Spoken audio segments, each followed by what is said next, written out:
Sarad. There is Actually, not. correct my spelling, Sarad. It's because I know she's Dream Writer 20 on awesome. Threads. My gosh. Sorry we're Hi. late, by the way. Yeah. Sorry. Gosh. I mean, in true Squawking Dead fashion, technical difficulties. Mm-hmm. David's microphone didn't want to work. I'll explain in just a second after we No, do the thing. do we need to? Yeah, A I little just did. bit. I just did. I just explained it. David's I'm, microphone wouldn't work. But guess what? Now it is. there's much more to it than that. I don't think anybody cares about the details. You suck. They can hear us laughing. It's fine.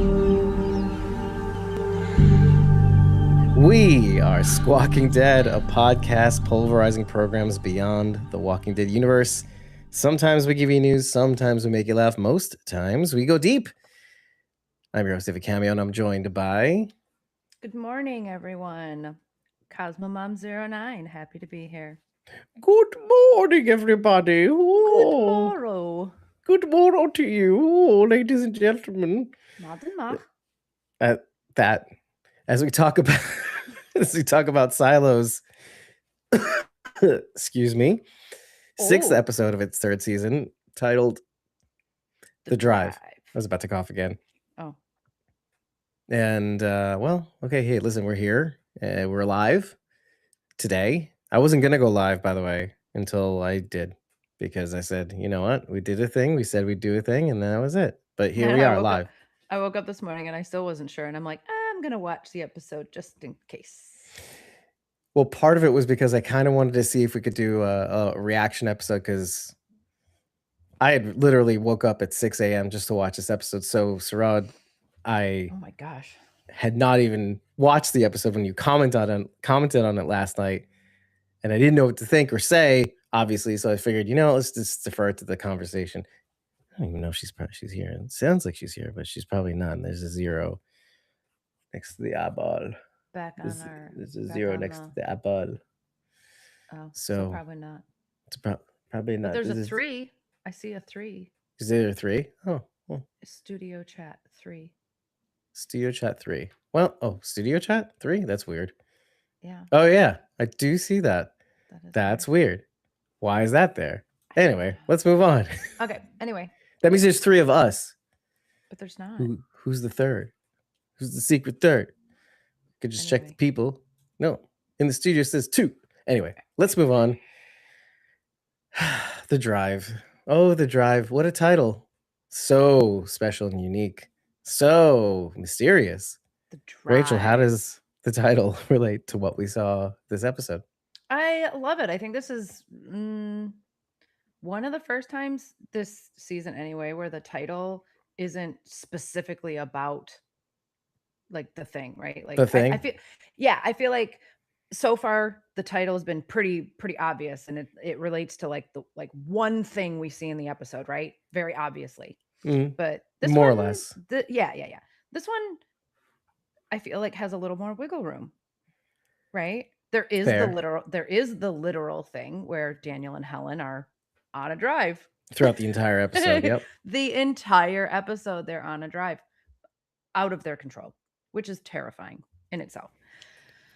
Then we see the drive that our characters have for the prospective mission that they're on.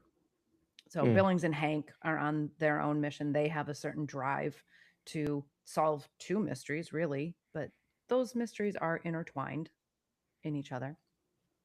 Juliette. Little do they know.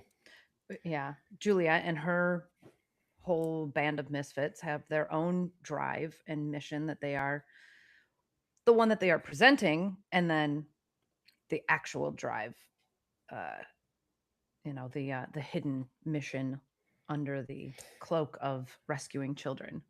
Which, to jump ahead a little bit, the computer, right? The computer. Which, by the way, our dream writer called the algorithm, but we refer as the algorithm as the downstairs door. The other computer is what we call it. Right, but not that one.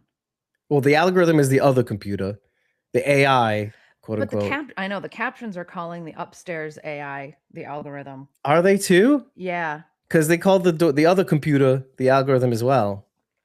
today in the that's interesting. captions when the upstairs AI and the downstairs AI, Yeah, which we call the computer and the other computer. the computer and the other computer. Yeah, Exactly. I like it. Stop with the downloads. Stop all the downloading. Stop all the downloading. Anyway. No, it's okay. It's fine that you spoiled, because now Rachel just cleared that up. The mix up in my head when you mentioned that in the thread post that you tagged me in, actually, by the way. So there you go. Yeah. So that's So now everything is the algorithm. So is that confirmation that they're both the same thing? Because it's weird. Okay, and let's explain again why not. Because the downstairs computer, the other computer, tells the people about the safeguard. Mm-hmm. The upstairs computer does tell Camille about the safeguard too. Correct? Because in response to Lucas Kyle digging to the other silo, well, you knew about this and you didn't stop the guy because you knew that would trigger the safeguard, basically. Yeah. So she does know. Yeah, through not the downstairs computer or the other computer, but the upstairs computer. The upstairs computer. Yeah. Or the computer. So I guess the one thing that we know for certain as a result of that conversation is that we know that the safeguard can be triggered independently of either of the computers, essentially. Sure. Yeah. Sure. Yeah, it's like computer independent. Yeah.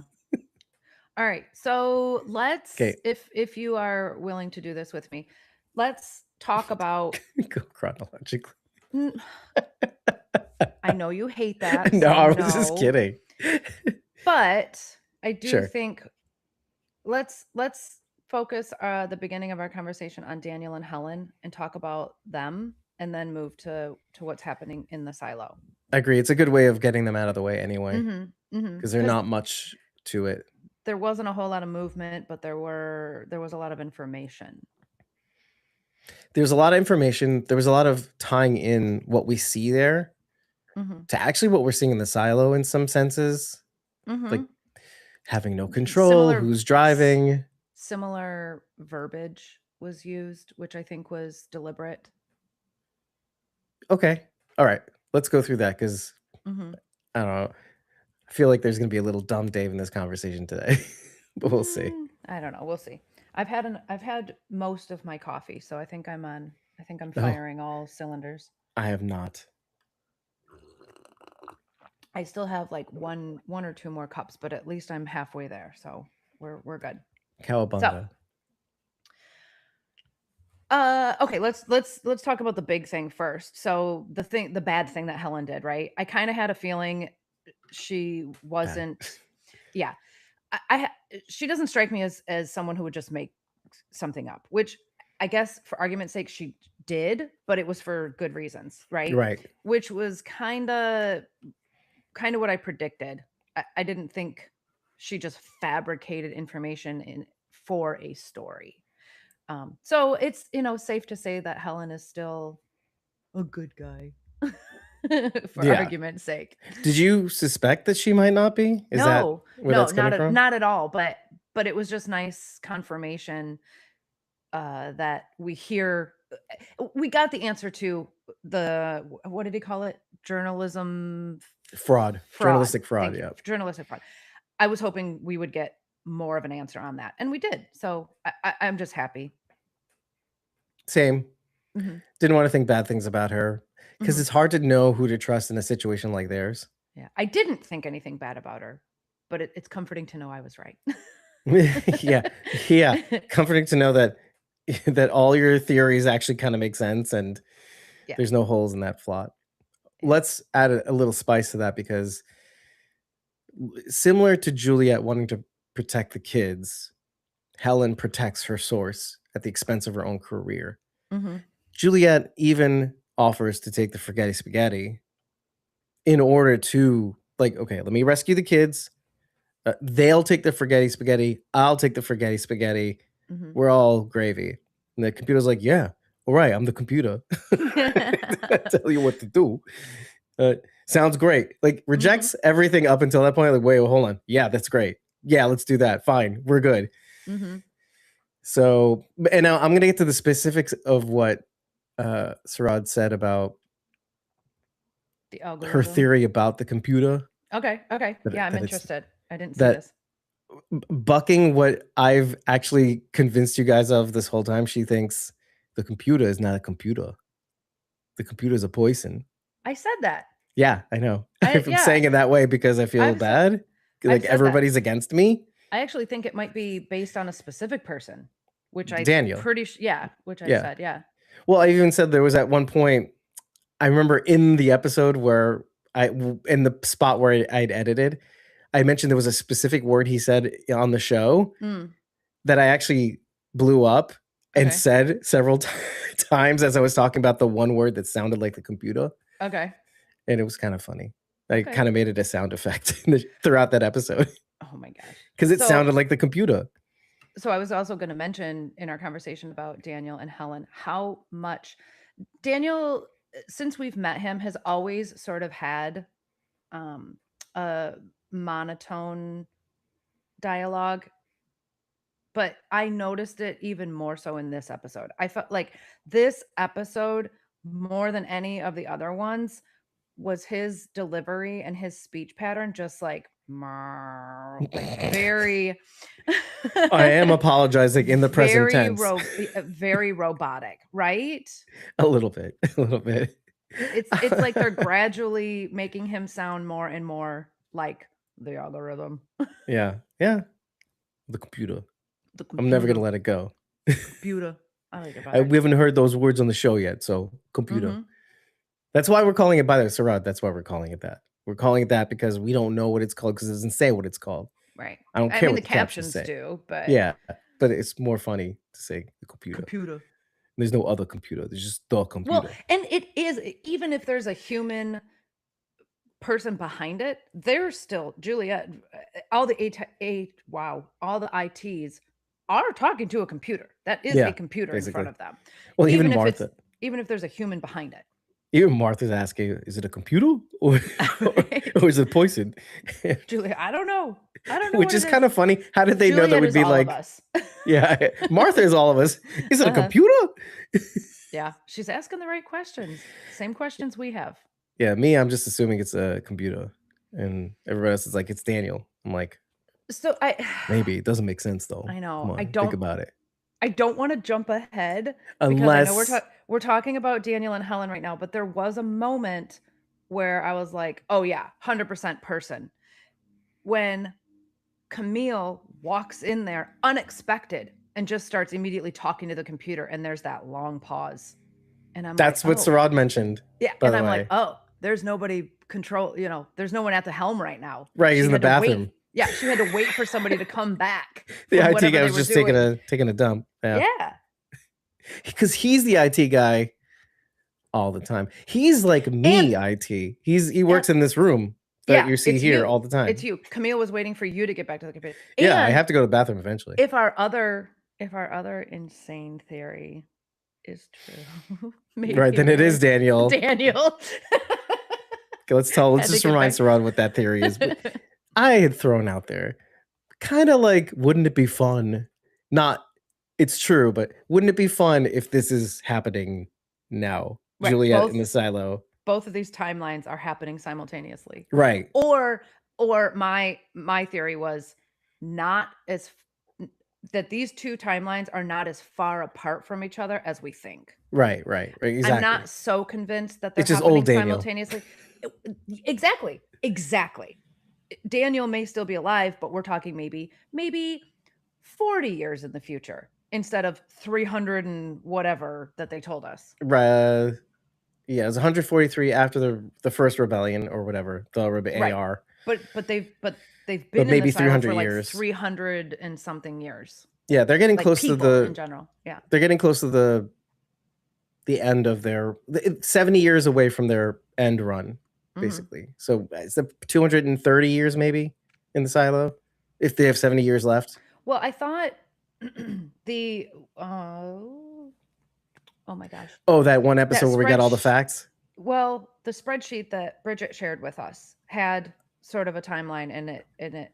I thought I saw 300. It did. It had the AR part of it. It started with the Salvador Quinn rebellion. So it didn't go all the way back to present time. This was all based on season 2 up to a certain point, Okay. not after that. The sheet isn't even based off of It, what we saw in the season finale of season 2. well, it's based on information that we've been fed throughout the season. Yeah, yeah, through the TV show. So Have we been done? Oh that's yeah, okay. Oh, so Sarad says, "Oh, kind of I can put it on the agreeing. screen." Mm-hmm. I also been thinking that I really don't think they've been down there. All right, listen, Yeah. you all with your encouraging my nonsense. No, I just I it. love it. No, I think it's. I think it would be a good twist. I really Yeah, it'd do. be a great twist. Yeah. It's the one time where I'm like, please don't be right, because you'd have to explain away certain consistencies, right? Like the Pez dispenser and how long they've been down there, how many rebellions there've been. It's a But with lot to have to process. but if you're eating this spaghetti, you can implant whatever memories you want after that. True, including as was said in this episode 2 hours Mm-hmm. ago. I put the forgetty spaghetti in the water. She said Mm-hmm. to the computer I know. Okay. how Oh, go ahead. in order for the silo to forget about Juliette. Mayor Nichols, which then who was Yeah. the mayor the whole time? Oh, it was me, Camille, like Bernard, Yeah. maybe. Uh, so let's get back to Daniel and Helen though, because there's still a few things to hash out To root out, sure. in But that what isn't Daniel Helen a timeline. great vehicle for the show to drive through? Anyway, What? because it allowed us to talk about things in the silo. I don't Oh. know. Oh my gosh. Anyway, so what else? You're a nerd. Okay, the Pez dispenser fell out of her purse, and he's like, that date that we had, that Why'd you awkward keep that? blind date. Yeah, Right. they do. He they sees keep it in bringing the back. scene prior. He finally points it out because he's like, I don't know, should I bring this up? Our lives are in peril. Okay, then he finally brings it up because he's a computer, and he's like, yeah, that blind date. And I like they flirt like I flirt. They're like, yeah, so yeah, what about that? Well, like the date we had, it's not a tumor, it's not a date. Yeah, So she says with a giant smile on her face. exactly, her Jessica Henwick smile, which it's kind of great. Yeah, So I really don't care about the romantic I know you angle don't. of this storyline.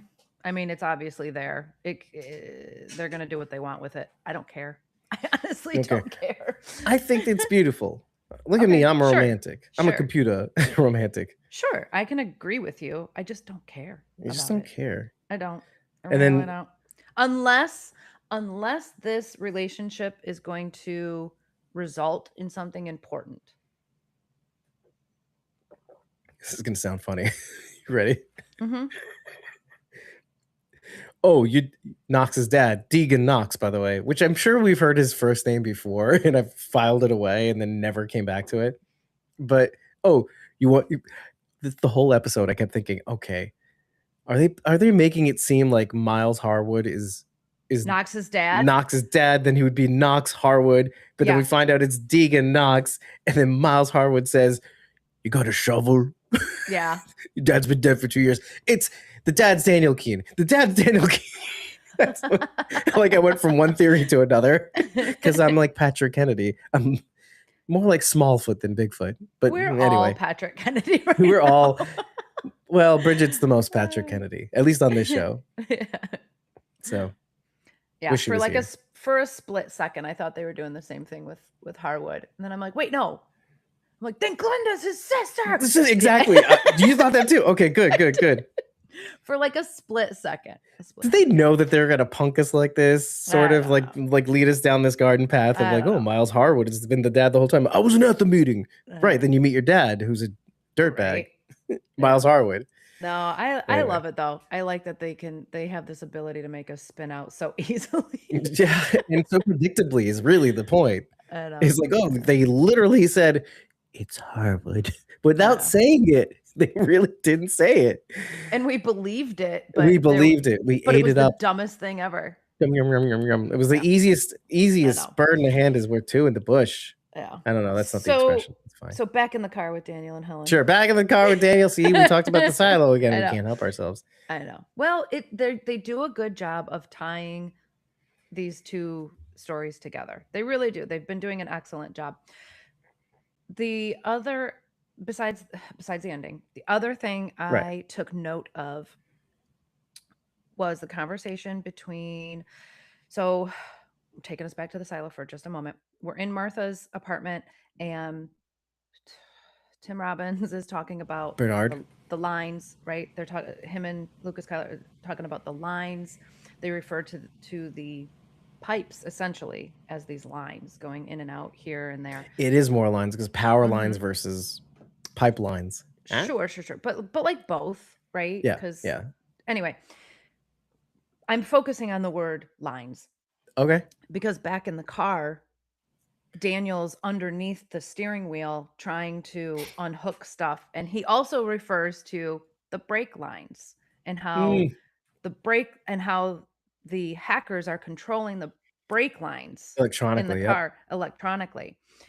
So I thought that was a very specific and deliberate use of dialogue. Yeah, I'm not hating on it. Yeah. Not hating on it whatsoever. I didn't even think of that. So kudos. This Again, is why dumb we Dave talk. over here. Be like, tell me more with your theories and your there's a parallel here. I'm like, oh, okay. I don't have to do anything today. Well, Just like this. we know the AI is controlling all of the silo. So we're seeing the beginnings of that control in the Yeah, vehicle. yeah, maybe, right. Well, I mean, someone is definitely controlling it. I feel like also, well, and consider this. I love how they confirmed why or how IT is powered because if you remember from season 2, part of the reason why the rest of the silo went after IT is because once they flooded mechanical, they found out that that IT was still lit. Mm-hmm. And now we know why definitively is Mm-hmm. that line going to IT is actually power. Like we kind of sort of knew, but But they now they confirmed said it it for out loud. us. They Yeah. did a tell don't show, and they're like, "Oh yeah, right, I forgot." They said the quiet part out loud. Right. For those in the back who didn't hear it the first Mm-hmm. time, which I kind of like. And then we found out definitively also, they said level 14, I think it was, but they didn't say where. I don't know that they. Yeah, I think maybe I guess they said in the previous season that there was another line going to judicial, but they didn't connect that to the poison pipe that was on 14. Mm-hmm. This was how they said it in season 2, at least when it came to Silo 17. So then connecting the two facts together like a puzzle piece was kind of gratifying in this episode and saying, oh, that line in 14, yeah, that's going to judicial. It's the same line in the diagram. That's the poison pipe. Like, oh, okay, fine. Yeah. Fine, that's cool. Poison pipelines, and electricity lines that are coming straight from Silo 1. boom. Mm-hmm. Oh, brain matter everywhere. That's crazy. I like okay. I like where we're going, and there's a part of me that feels like I wish there was more time. I feel like we're running out of time now, and I don't know why. We have 4 more episodes of this season to go, and then a Mm-hmm. whole slew of other episodes. But I guess maybe it's me saying that I don't. It's been a long time since I felt the desire for the show to not end. Hmm. Even though I know there's a lot more road to go of Oh the yeah. drive that is this show, I don't like it. I don't like being in your position. Like, oh, Walking Dead is ending after a million seasons. Like, well, Well, yeah, you're it's been not 11 crying million about it, so seasons. you're doing better than me. Well, yeah, this is the beginning stages. We'll see. We'll see how it goes. Episode. Hey, David, how are you? How are you That's sleeping? true. Not good. We're one more episode away from Silo's end. Okay, calm down. Be a man. Grow a pair. Oh my god. Anyway, so yeah, back to Daniel in the Yeah. car. Okay, the Pez, the cut that he gets from the power lines, from the fuse box, I guess, electricity lines. Yeah, some kind of coil was under there. Yeah, or he scratched himself on the plastic. I don't know what it was. I I don't didn't know. even pay attention. It's He cut fine. himself on Yeah. something. Oh, let me lick it for you. No, I'm kidding. Anyway, I No. don't know. It could have been a good porno idea. Anyway, so What? David! Oh my god. it's all pornography, just how you look at it. Stop it. So they're in the car, and Helen Drew has this great idea. It's the best idea. It's the best idea of the show ever. Yeah. If they don't see a driver in the car, Oh my gosh. so she's never heard of driverless cars before. I was like, I felt dumb for a sec because I was like, that's genius. But then I thought in like 5 seconds, I was like, wait, this is our time. That's a real thing. Yeah. The only reason why I said genius because I remember when we first theorized when the end of season 2 was, we saw all these cars from roughly the end of the 2010s. And I was like, oh, this is the 2010. No, it's 2026. So self-driving cars are very never saw a driver. Yeah, like what's somebody will pull over. Not me being a crazy person like doing this, meaning pass me. That means pass. Anyway, I'm not mad. I just thought we have to have a little humor on the show, at least for the audience. Very excited and then immediately like, womp womp. Why didn't they put big top music to this moment? Like, because they're clowning us, basically. They are. So. Yeah, that moment I was like, no, girl, you're wrong. I have an idea, but it like spanned 2 of their scenes, like, oh, I have an idea. I'm Helen Drew. And then the next one, she's like, if we sit in the back and let this thing play out, somebody's going to pull over. It's true. But it was like the motorcade that they, their little Not Stinson escort. I forget. They never said this guy's name, right? Not Stinson. This isn't, Tchaikovsky, what's his name? Cernkovich? No, yeah, Cernkovich and Not Stinson are different people. Okay. Yeah. Although they did mention Cernkovich this episode. They said, "Oh, apparently her treatment's going well." He used a specific term for it. It was focused therapy, something to that effect. Maybe. Yeah. Which he liked, but I was like, no, don't let him do. I don't know why I don't trust Cernkovich. He seems like a nice person and well-meaning. We don't like him because we know. Well, we think we know he invented the forgetty spaghetti. He's the reason. Probably didn't. Probably was well-meaning, but it's obviously being used for, well, at least in the silo for other purposes. So, which is why we instantly jumped towards this nice man waiting for Daniel Keene to get his little coffee. With the hacked coffee machine, right? It's hacked, singularity, and but no, I guess not. I don't know what to think about Cernkovich. It doesn't matter, I guess, because then we see Thurman at the end. Yeah, remember we said, oh, she's the bad one, but meaning, is anybody bad on the show really? If you think about it, well, nobody. How would you like to save the world? Yeah, I don't know. I feel really weird. I feel like I have to go back to my original comments about, is the computer a bad guy? If really the whole purpose is to save humanity from itself. It's being like, stop hurting yourself. Why are you hitting yourself? I'm going to give you forgetty spaghetti so you stop hitting yourself. I don't know, David. Was Negan the bad guy? All he wanted to do was save people. Okay, the computer didn't take multiple wives. No, but they have the same mission. Save people, right? Wait, we're gonna call the computer Negan AI. Negan. Because there's an AI in there, Negan. Anyway, that was dumb. Yeah, you sounded like the Croat. Yeah, that was kind of part of it. Well, I have the sound effect here. Different show. I'm gonna pull up. I gotta still get that sound effect from that first episode. Yeah, we've said it on almost every show we've ever covered. Though the bad guys don't think they're bad, right? Well, the bad guys don't think they're bad. True, and Negan says it on that show that where we think the bad. We're not talking about.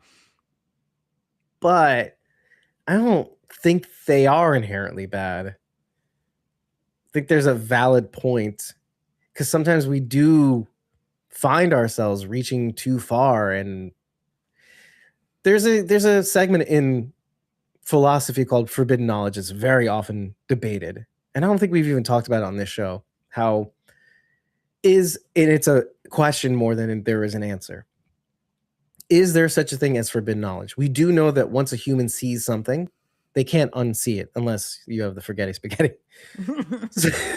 So But we talked about broken glass theory, where look, you can't unbreak a glass. Once you see something, you can't unsee it. When you hear something, you can't unhear it. The best you can do is maybe forget it. But that doesn't change the fact that it exists now in the atmosphere for people to learn from it. Forbidden knowledge is the same way. Even if it's the truth, if it means our destruction, is it worth knowing / dispending? Sorry. Is it worth knowing / disseminating that truth? That's the silo, essentially. And that's a tough. We sort of touched on this in the season 1 review, but we pulled back because that it was only season 1, so we don't want to answer that question. But the computer, the forgetty spaghetti, the AI, maybe even, is the answer to that question. Let's not take that chance. This is the thing that prevents us from getting to that forbidden knowledge, so that we don't even take the chance at our own self-destruction. And I can't hate on it. It's hard for me to hate on it, which is not what everybody wants to hear. They want to hear computer's bad guy. It doesn't know it's a bad guy, but it's a bad guy. Yeah. See, I can't. You hate it. We do want there to be bad guys. I especially want my bad guy. Bad girl. I want my bad guys very clearly defined, and I want my good guys very clearly defined. Which terrible for a show called The Walking Dead. I know, right? But where everybody's a bad guy and good guy. Almost. But on Silo specifically, because that's the show we're talking about this morning. Good. It is hard to define good and bad. Even in Silo. Well, that's what I'm talking about specifically in Silo. I mean, I don't think a computer can inherently be bad or good. It just is. It just does what it's directed to do. There is no emotional component behind it. What makes you good or bad are your intentions. And computers don't have intention behind their process. Or at least they have a directive. And this computer's directive is to what? Minimize survival. Right. Maximize survival. Ensure human survival. That's it, at any cost. And it's not afraid to Negan a couple of people in order to maximize survival. Sure. Usually via the forgetty spaghetti. Sure. But still. But this conversation that we're having right now, the intention behind decisions is especially interesting because of what happens in this episode as well. And we've probably seen hints of it here and there, but specifically in this episode where the AI talks Camille through her emotions that she's feeling in the moment. Do you know? What a surprising scene. Very, very much. I mean, this wait, before you even talk about it, how did that make you feel? Even more so that there's a human behind the computer. Okay. Because a real computer isn't going to have emotional reactions. Concern for emotion. Sure. In as much as it affects the silo's health, right? Sure. Or maybe it felt like Camille's well-being would maximize the survival's health, and so it employed some psychology. It ran the numbers based on her emotional state. She's the Juliette of the silo, according to it, I guess. Yeah, that could definitely be. Interesting, though, huh? The ability to employ conversation or persuasion or psychology to the head of IT. Well, I wished Bernard could have gotten that, and then maybe he wouldn't have turned out the way he turned out. I think Bernard would acknowledge that too. Like, I wish I had a dad or something like that. Like, the computer could be my dad. Oh my gosh. Okay. But yeah, interesting scene. Very interesting scene. Yeah, I pause. I still stand by the fact that it's AI. I'm still on that train. Do I think that maybe there is some governance over it, that they're monitoring the AI's language logs, right, between the two people that come in or it in the conversation? I think it's automated, but let me ask you a different question. Do you think there are people currently living in Silo 1? Oh, yeah, for sure. Okay. So Okay. wouldn't it Did I say be the wrong thing? no, AI? not at all. Wouldn't it be um wouldn't it be I'm having trouble finding the words, but wouldn't it make sense that a human would be controlling the AI if there are people living in Silo 1? Hmm. If everything goes back to Silo 1 as the epicenter of all the other ones, wouldn't it make sense that there's a person there talking through and controlling the AI that we're seeing Camille interact with? I'm racing through your You question to see get what I'm saying, right? to the ultimate conclusion. Uh-huh. Because okay, this may not be even what you're asking, but it would make sense in the in as much, right? Because if there are 50 silos, s- Mhm. in silo one being at the center of it all, Yep. what is the benefit to silo one to maximize on a silo's survival, right? Who's stealing? Look, we can go even up to the extent of who's stealing the critical supply. Okay. Is that where you're headed? No. Oh, okay, okay. I was gonna go even further and say, well, Silo 1 benefits from the electricity that is being brought into Silo 1 or any of the other resources that Silo 18 can provide for Silo 1. Because there has to be an interest in keeping Silo 1 just beyond humanity's survival. I think if we're talking about the cynical me going to, because we're talking about government and Thurman saying, "Do you want to save the world?" I'm like, well, do they really care about the world? Being cynical, I know it's not usually my forte. Anyway, what were you thinking? There has to be people in Silo 1 because what? And then they have to be monitoring the Well, computer. here's my thing. And not the I whole don't know. silo, just IT from each silo. That's Sure. really the Sure. question. Here's the thing that I don't know if I think there are people alive in Silo 1 or not. Oh, But oh, if there are, I think it would be reasonable to conclude that a person is controlling all, talking through and controlling all of the AIs in the remaining silos. It would also which would be 6 only, including this one? 6. Remember that there are only 6 left. Or was Oh, it 6 resets? but Oh, where 6 did silos that we have had resets. say more? Do you remember when they had spilled the beans to, was it Camille? About there are 50 silos, 6 of which have had resets. Meaning like full on spaghetti Forgetty spaghetti. Spaghetti, Oh, throughout the a rebellion slash, yeah, Forgetty okay. Spaghetti. But that doesn't Um, mean that there are only 6 silos full of people, right? True, but I guess I leapt to the assumption that that would be the case because humans are pretty consistent, and if none of the others had a reset, it probably means because they died Okay. out. Does that make sense, my logic? It's reasonable. Yeah, I Yeah, mean, we have a tendency to get in our own way, on sure. purpose. But For it's reason not conclusive that True. there are only 6 remaining silos full of people. Yeah, that's a good point. I guess I made a leap of logic on that one, considering it's been yay many years, or hundreds Right. of years. Maybe. Maybe. Maybe. I think it's also fair to say that Silo 1 was the first silo and the first one to be The filled ringleader. with people. Yeah, I think I would probably even go as far as to say is since it is the control silo. Sure.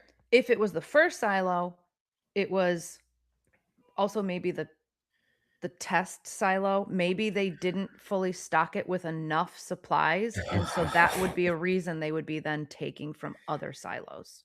Yeah, or maybe it's always been the case That that was always the plan. yeah. Oof. That this would be the one Are that you was answering always your own gonna question about who's the bad guy? that well, we don't know who's in silo 1. Is it Daniel? Is it Thurman? Is it ancestor? Is it, ancestors of them or what? Right. Yeah, But you that want it to direction. be I don't know. them I don't now. know. I don't know. So we have all these silos Yeah. But sure, maybe to that was always prepare the for this plan. eventuality. You take you to silo 1. Be the computer. Anyway, This I is that's also this is also if there are people in silo 1. yeah, well, supposedly, I'm assuming that silo 1 is the control one. I think that's a safe Mhm. they kind of basically said as much. Silo 1 is the one that controls everything. They're Yep. monitoring all the frequencies Yep. slash channels, and I would even assume that Silo 1 is different even in construction, even though they say that Silo 17 and 18 are exactly the same. I would even go as far as to say Silo 1 is bigger, Mhm. has a bigger population, maybe the Oh, elite population of society that went down you too. think okay, you think silo 1 is bigger. I would Okay. venture a guess, which would be interesting Has if more people. has more people, has the right people. Okay. They're not gonna rebel. Which would also result in supplies going through supplies faster if you Critical have more supplies. people. Mhm. Yeah. Sure. Sure. Uh, we don't know that, but No, these are all theories, obviously. It's what we do here. If you're for all new. we know, If you're new here, it's what we do. We theorize. I'm happy to go the other way though. That Silo one is, oh, it's the one that monitors all the, but maybe what if the AI just took over and Also possible. Silo one died out because it didn't follow its own rules that every other silo has to follow?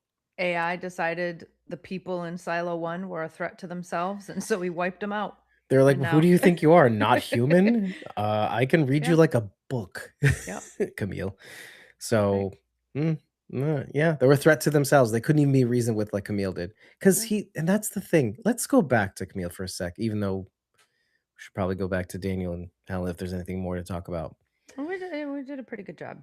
Yeah, I mean, we I should th talk about Thurman, but before Yeah. I do, I want to go back to Camille because there is something that we should be aware of in the computer's interaction with Camille, being wanting to reason with Camille, wanting to calm her down, wanting to see her self-worth. Like, there's a reason why I chose you. You should remember that. You should see that about yourself and care about that fact. That Mm. it's not as much as shots fired. The computer said it's because you lie convincingly. Yeah, but she's It's also resilient. right. She's resilient. She has stick to itiveness. She clearly is not afraid to put somebody down, like the gassing the mines, Mhm. genocide, to get one person, to get Mm. like the needs of the many don't matter. The needs of that one, I do want to kill. Mhm. Anyway, still, the fact that it sees something in Camille, even though we regard the computer as that computer, I don't see I I don't it know. sees that I'm she not cares is Yeah. really the thing. It's like you're not doing this because you're a malicious person per se, but you're doing this because you actually care about the silo's well-being. And so that's why it decides to, because it could just pick somebody else from the silo to do the thing. Camille Camille can see the big picture. She sees the silo as a whole instead of the individual. Right. And sees value in, Mhm. and so the computer sees value in her because of Mhm. that. Like, oh, it's not like Silo 1 where I had to take them all out because they only cared about themselves Yeah. and not about the pact and all that other stuff. You know, Yeah. they It pretend they talk a big game, but They're doing a very, very good job of making Camille a complex character because it would be very easy to write her in a way that makes her very cold and just able to do these horrible things with no emotional impact. But we see these decisions affecting her. So I think she's and very her complex. relationships. Oh, absolutely. Yeah. So It's a lot like I like the way that she's being written. it's a lot like House of the Dragon, not as nearly as dramatic or catastrophic, but the idea that, well, you kind of wanted this, but you know that your personal relationships are going to suffer because of it. And Bernard warns. I'm glad that Lucas. I'm sorry. I'm glad Bernard. Sorry. I'm glad Robert that you didn't get the shadow of IT because Oh just like yeah. me, you'd be subject to all these issues. It's why Meadows fled from being the shadow of IT. And although he doesn't play it this way, I do think Robert would be far more emotional than Camille. I think Robert would be more That's interesting. we see him being more defiant. We see him going against what he's supposed to be doing for his own reason. He's not just going to blindly follow what the voice tells him to do, Yeah. like Camille has been doing. You know what I mean? Yeah. For what she believes are the right reasons, but Robert wouldn't be able to do that. He's way more emotional. Yeah. More about the immediate survival. It's tough to say. For me, it's tough to say. But could Robert maintain a sense of, you have to do this for the sake of the entire silo? I think he'd still do it. Would he have a harder time with it? Maybe that I'll go with that. He'd have a harder time with it than Camille would. Well, Clearly, Camille's very ready. yeah. Well, take just this specific example. The vitamin D plus, right? If it were up to Robert to essentially take away his son's memories, he was not going to do it. Camille has no problem doing it. Well, let me rephrase. She doesn't like it. She has a problem doing it, but she still did. True. Where I don't Robert. Whereas Robert would have a bigger not. issue. And I don't think he would. It's yeah. Well, okay. Had you not mentioned maybe Anthony or like alluded to Anthony, because the big concern was, do you really want our son to forget us? Mm-hmm. I don't think Robert could do the forgetty spaghetti on the silo. Yeah. If he did, it would be extremely difficult, or would avoid having to do it until the very end, and maybe he would still do it, but it would be hard. Which, hey, you don't want that in your mix as a computer guy, as the computer, or the computer guy. Right. Me. Right. Okay, fine. Speaking of computer guys, well, since we're on the subject of The Sims, I wanted to know what you thought about Anthony's mishap at school. Yeah. Is this, do you think this is going to be more than what it is? Is this a bigger deal than just showing us the family dynamic between all of them? Is his theft going to be a bigger indication of something else? Well, it does some double or triple duty. Okay, because I mean, it sends Camille into an emotional tailspin because we see that's why she has her little freak out later. But is that it? Was that the whole point of that, or is it going to be something bigger? There's more. There's some narrative stuff that's like more, I'm not going to say masturbatory, but there's like double, triple parallels. The specific mention of sending him to supply, right? Obviously, that's what it's meant to tell you. And they're like, wait a minute, there was a theft in supply too. Wait a minute. Right. And what happens when you steal? You go to the mines. But it feels so, that whole scene felt so heavy-handed. I'm like, okay, you're slapping me in the face with what you want me to see and to recognize and to hear. But what else is going on here? I feel like I missed something. You're saying between Robert and Camille? Yeah. Well, you clearly have not had a damaging relationship with anybody, because I'm sorry, what? Like a manipulative, psychologically abusive relationship with anybody. Oh no. Like in terms of like a loving relationship. Because I will tell you, Robert basically said, where were you? I was the good dad, you're the bad mom. And there is a sort of,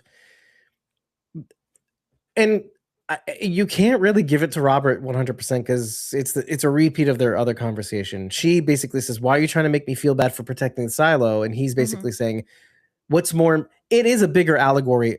Like I said, it's doing triple duty. It's a bigger allegory of, well, is it about our son, which is basically our world, or is it about the world? Do you know what I mean? And Camille's like saying, well, I have to care about our son and the world. And those two things, even though you don't do them well together, one has to fall away for the other. If you want to do any of them 100%, do you want to risk the world just to maintain our son? And Robert's like, our son is everything, the world be damned, right? You would say this in a heartbeat, Rachel. Get that right before you get anything else right. It's a philosophical argument, basically. Not like they're playing it out, but exactly. But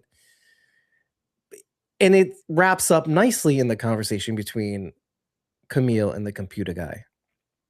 Do you know what I'm saying? I do, and this is further confirmation of why Robert is not IT and Camille is.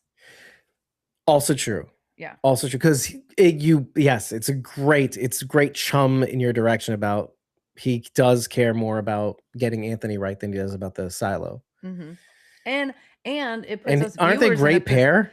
Absolutely, and it puts us viewers in a position like, well, who's right? Exactly, because you want to side with Robert.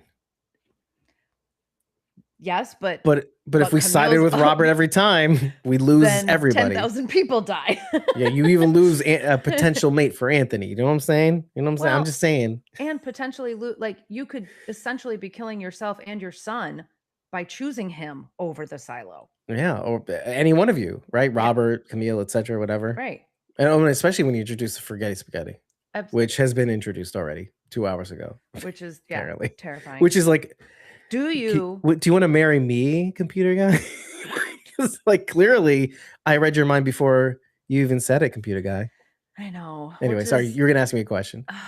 I was. Do you think? I think Camille ordered it to happen, but do you think it happened? Do you think it's really in the water? Oh, I told you, you're firing on many more cylinders. I know, Asa. Right, I mean, Asa clearly took issue with the orders.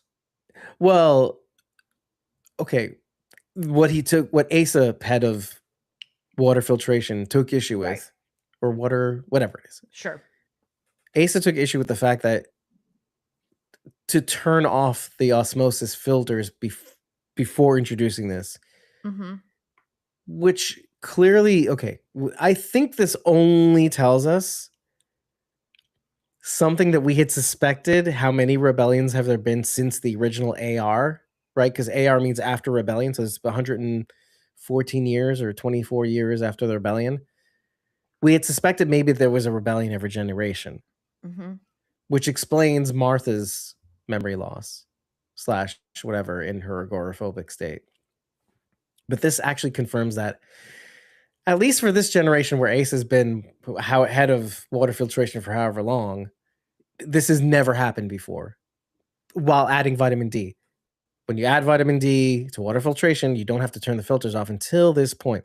That's like a show don't tell. Yeah. It's like, well, we don't usually turn off the filters when you add vitamin D. Just do it. Just do it, Asa. Do what I tell you. I'm Camille. Like, would you would follow Camille? Be like, unless, because she has the Raiders in her. Head of IT has the Raiders in her charge. And you don't have the full picture in front of you, so I don't know. It's just What did you think when you heard about that? I don't know. It's scary to think that the Spaghetti is already in the water and people are going to start drinking it. And what are they going to forget? And then I started thinking about a million other questions, because Camille specifically mentions, Juliette won't be a problem if nobody remembers her. Okay, how do you specifically take one specific memory out of people? And why are people's memories not just being completely wiped? And if they are, how do they remember what job to do when they wake up in the morning and they've forgotten everything? How do you remember to go to work, or what job you do, or how to do that job? How are they able to so specifically manipulate these memories? And then I'm like, okay, are they actually is the Spaghetti actually nanites? And they're putting little microscopic computers into people, and that's how they're able to control which memories are being taken and which ones can stay. Well, I wonder, because how do you just throw this giant blanket over 10,000 people and know exactly what they're going to forget? Yeah, I'm excited to learn how. Yeah. This is one of those wait and see things. Like, I'm not willing to take that leap, but I'm willing to say that I think Charlotte is going to be our key to this. Oh, Oh, that would be cool. Yeah. And what if Thurman brings Charlotte into whatever they have planned for Helen and Yeah. Daniel? How'd you like to save the world? Where's my sister? I don't care. See, Yeah. Anthony. It's my sister's my world. Yeah. Yeah, Yeah. yeah. Whoa, I like that. Brain matter everywhere again. Where did I get all the other brain matter from? Shut up, don't ask We questions. shoved it I back got it in from the computer. and then blew it again. Exactly. Well, I thought what you were asking was how did she know to excuse me, how did she know to go to water filtration, and what if it's actually just vitamin D Yeah. that she's That could be it too. not the spaghetti. But I I thought had that's that. what you're alluding to. Well, I had that thought too, but then I Whoops. spiraled with we know Right, the we did. We both did. spaghetti is real.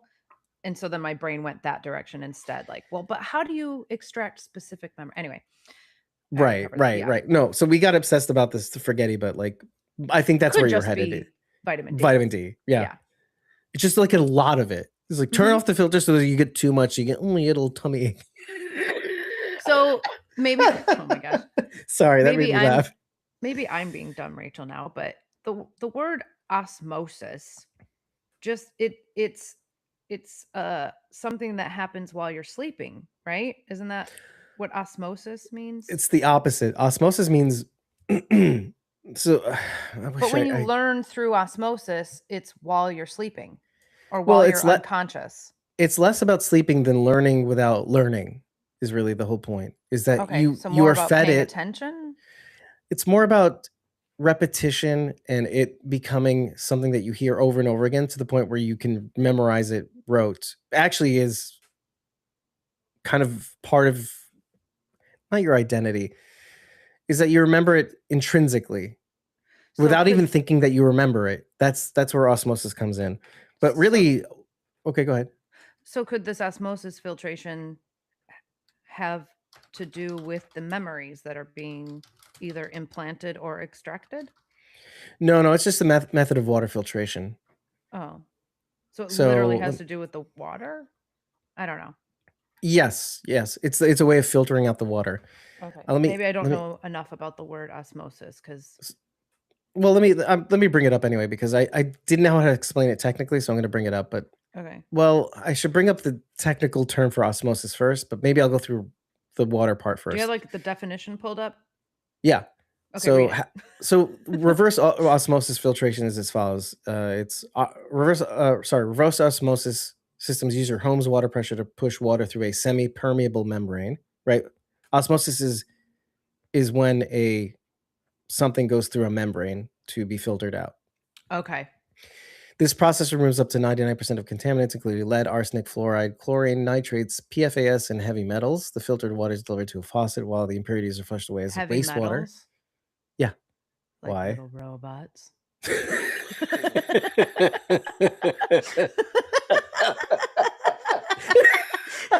It's just the way you said it. Like little robot. And then I imagine there was a wink, like an eyebrow raise, but no. Finger guns. Finger guns. Like little robot. Little robot. Pew pew. Sediment filter captures dirt, rust, large particles. Pre-carbon filter reduces chlorine chemicals and odors affecting taste. RO membrane, core component that removes dissolved solids and heavy metals. Also little robots.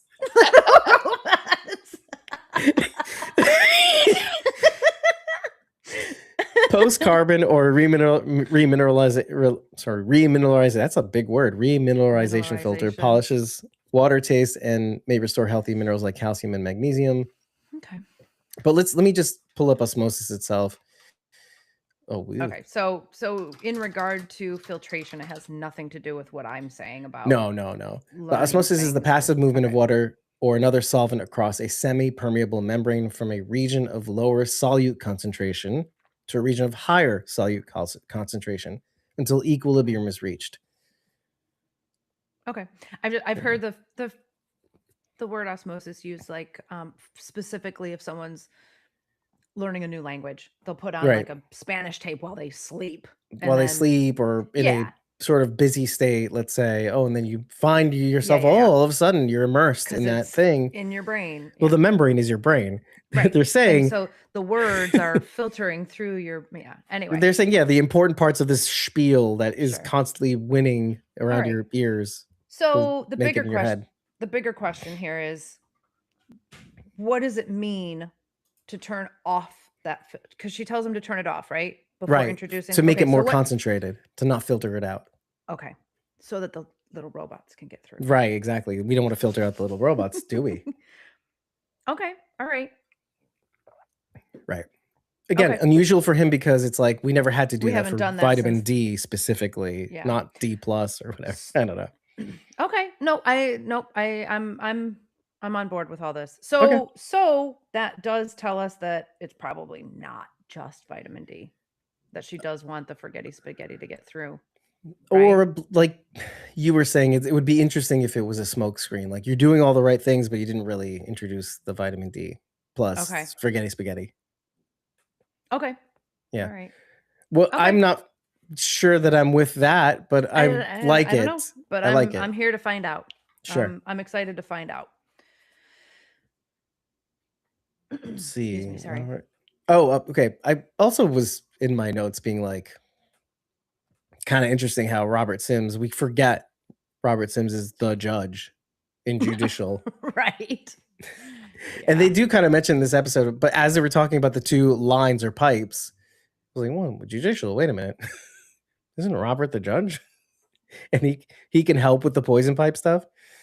And they realize at the end of like, oh, well, yeah, I guess we should have to get in touch with Robert again, I guess. So, but it's going to be kind of hard if everybody got eyes on him, especially how I love Billings took in Emerson and made Emerson take him to the listening station. Diego's like, you're not supposed to be here. Diego, I know the guy's name. And he's like, shut the F up.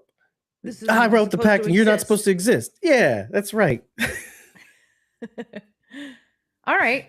So let's stay in this room for a minute. The listening room, or something. Yeah, the most important information we find out through these surveillance cameras is that Glenda Harwell is in two places at once. Yeah, two places at once. Now, that's a lot of things, which first thing I thought of, which I hated, obviously, because it happens too often, is Glenda a twin? Twins.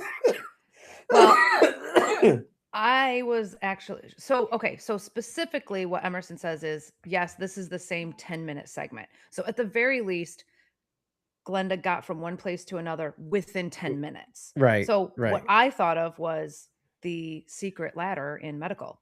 Sure. So maybe there's something similar between supply and the mines. Oh, you know what? This would be a good time to bring up, if I can, I don't even know if I can, to bring up that sheet.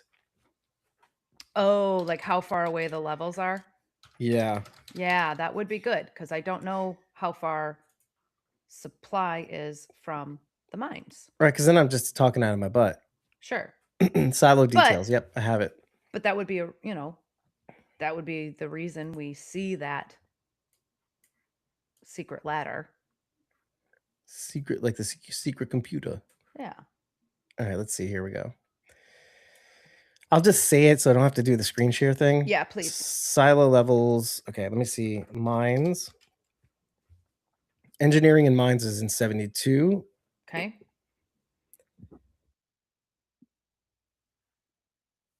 Excuse me. Supply is in 128. So that would be extremely difficult to get 50 not 50 floors, more about 50 floors. Hold on, I'll do the math. 128 and 72. Yeah, that's about 50. 56 flights. 6 flights within 10 minutes. Well, it's possible, but listen, improbable. Surat is agreeing with me. I think Glenda is using the secret passageways. But so similar to the ladder in medical? Question mark? Well, actually, what I initially thought was... I hear New York outside. You hear that, right? Yeah. Yeah. What I initially thought was, okay, what if she's using the mines Say more. to somehow walk up and down the silo through the mines and get to whatever floor she needs to. But the mines go this way, right? Not up and down. It can The go mines go out. up until 200 feet, but it goes up, down, and around. Okay. The entrance to the mine happens to be. So she could have dug herself a pathway right like dig to dug. supply. Yeah. It's silly because even still you'd have to walk through these mines for however many minutes to get to that floor. I mean, it's still going to take a long time. Well, we also see her walking through the entrance of the mines, not coming out. And walking through the entrance of supply. Killer. Yeah. Unless they have something like, see, screws everything up. Our theory about who was responsible for the critical supply theft. Because what if that camera was just coming from the critical supply door? Then there's a tunnel in critical supply. Tunnel entrance. And she just magically appears. But this would explain why Mike Davidson, was able to get into the critical supply room, because all you'd have to do is get into it from the inside, and then you'd be able to enter the door. He doesn't have the key or the code, maybe, to walk through the front way, but if he was already in there, or somebody was in there already and opened it from the inside, let's say. Yeah. There's got to be. Okay, let me ask another question. Are we 100% certain it was Glenda and not someone, I don't know, in her clothes or dressed as her? Okay. See, no, I don't know. This is where the twin comes in. Yeah. Well, I like. Do you know where my mind went? I like the passageway theory better. I do. So, I think there's a way for her to get from one place to the other within these 10 minutes. It's throwing me off that we see her go through the front entrance and not out. That's throwing me off. Right. But do you want me to give you the nutty explanation before I give you the more cogent explanation? Yeah, because the nutty one's probably the right one. Okay, you asked for it. Yeah, bring it. Where my nutty brain went is, of course, the first thing I thought of was twins, but that's stupid. It is stupid. You just can't do this in television. Overdone. But then I thought, and this actually scared me a little bit. Okay. Juliette says to whoever it was, I don't even remember, it doesn't even matter, that 17 and 18 are exactly the same. Mm-hmm. And then I thought, what if they're exactly the same? Yeah. Clones, or you seed each silo with whatever. The same people to play out, like you said, the Fallout experiment. Mm-hmm. So there's a Juliette. Well, I don't know if there's a Juliette, but you start out with the same people in every single silo to test survivability or whatever it's going to be. But introduce different variables and see how the same exact people would. You wouldn't even have to introduce variation, because variation is inherent in nature. Chaos. Well, for example, how entropy. One silo had, music and the other one didn't. Oh, cultural differences. Yeah, like yeah. That's as she was saying that, I was like saying they are functionally the same. They're literally functionally the same. The only difference is the social aspect. I don't hate that. I don't. Leah, let me be more precise. I don't hate it. Mm-hmm. But I don't enjoy having the rug pulled out from underneath me. In a sense, because then it makes me have to rethink everything that I've ever thought about the series, and the origins and the bad guys and the good guys and how we get out of this in the end. Well, which, okay, that's fine. I don't mind that I don't have a handle on things. It just treads very closely to dream territory, right? It was all a dream. Not really, because they're real. They're still very real people. However, if this is true, Solo and the kids that Juliette is about to bring back reminded us of the name. Already exist in Silo 18. Or because of time, the lineage and the time, they never became Jimmy and Solo and whatever. Because right after how many years, I don't believe that everybody is meant to be everybody throughout generations. Like, because of variation, the people that end up being born will be somebody else because of place and time. And the people who end up getting together throughout time, people who But get together. Glenda is exactly Glenda the same. happens to be. That's the scary part. Is like, whoa, that these two scenarios produce the same kid.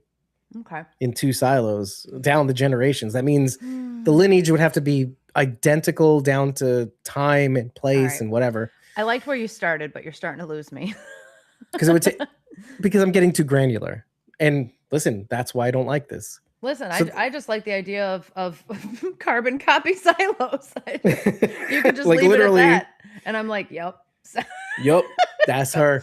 Yep, why not? Well, okay, here's the more cogent theory, because I don't want to even talk about this. Okay, all right. There's the nutty theory, which I'm not. Yeah, there's the nutty professor. This is the less nutty. Okay. Honestly, elevator.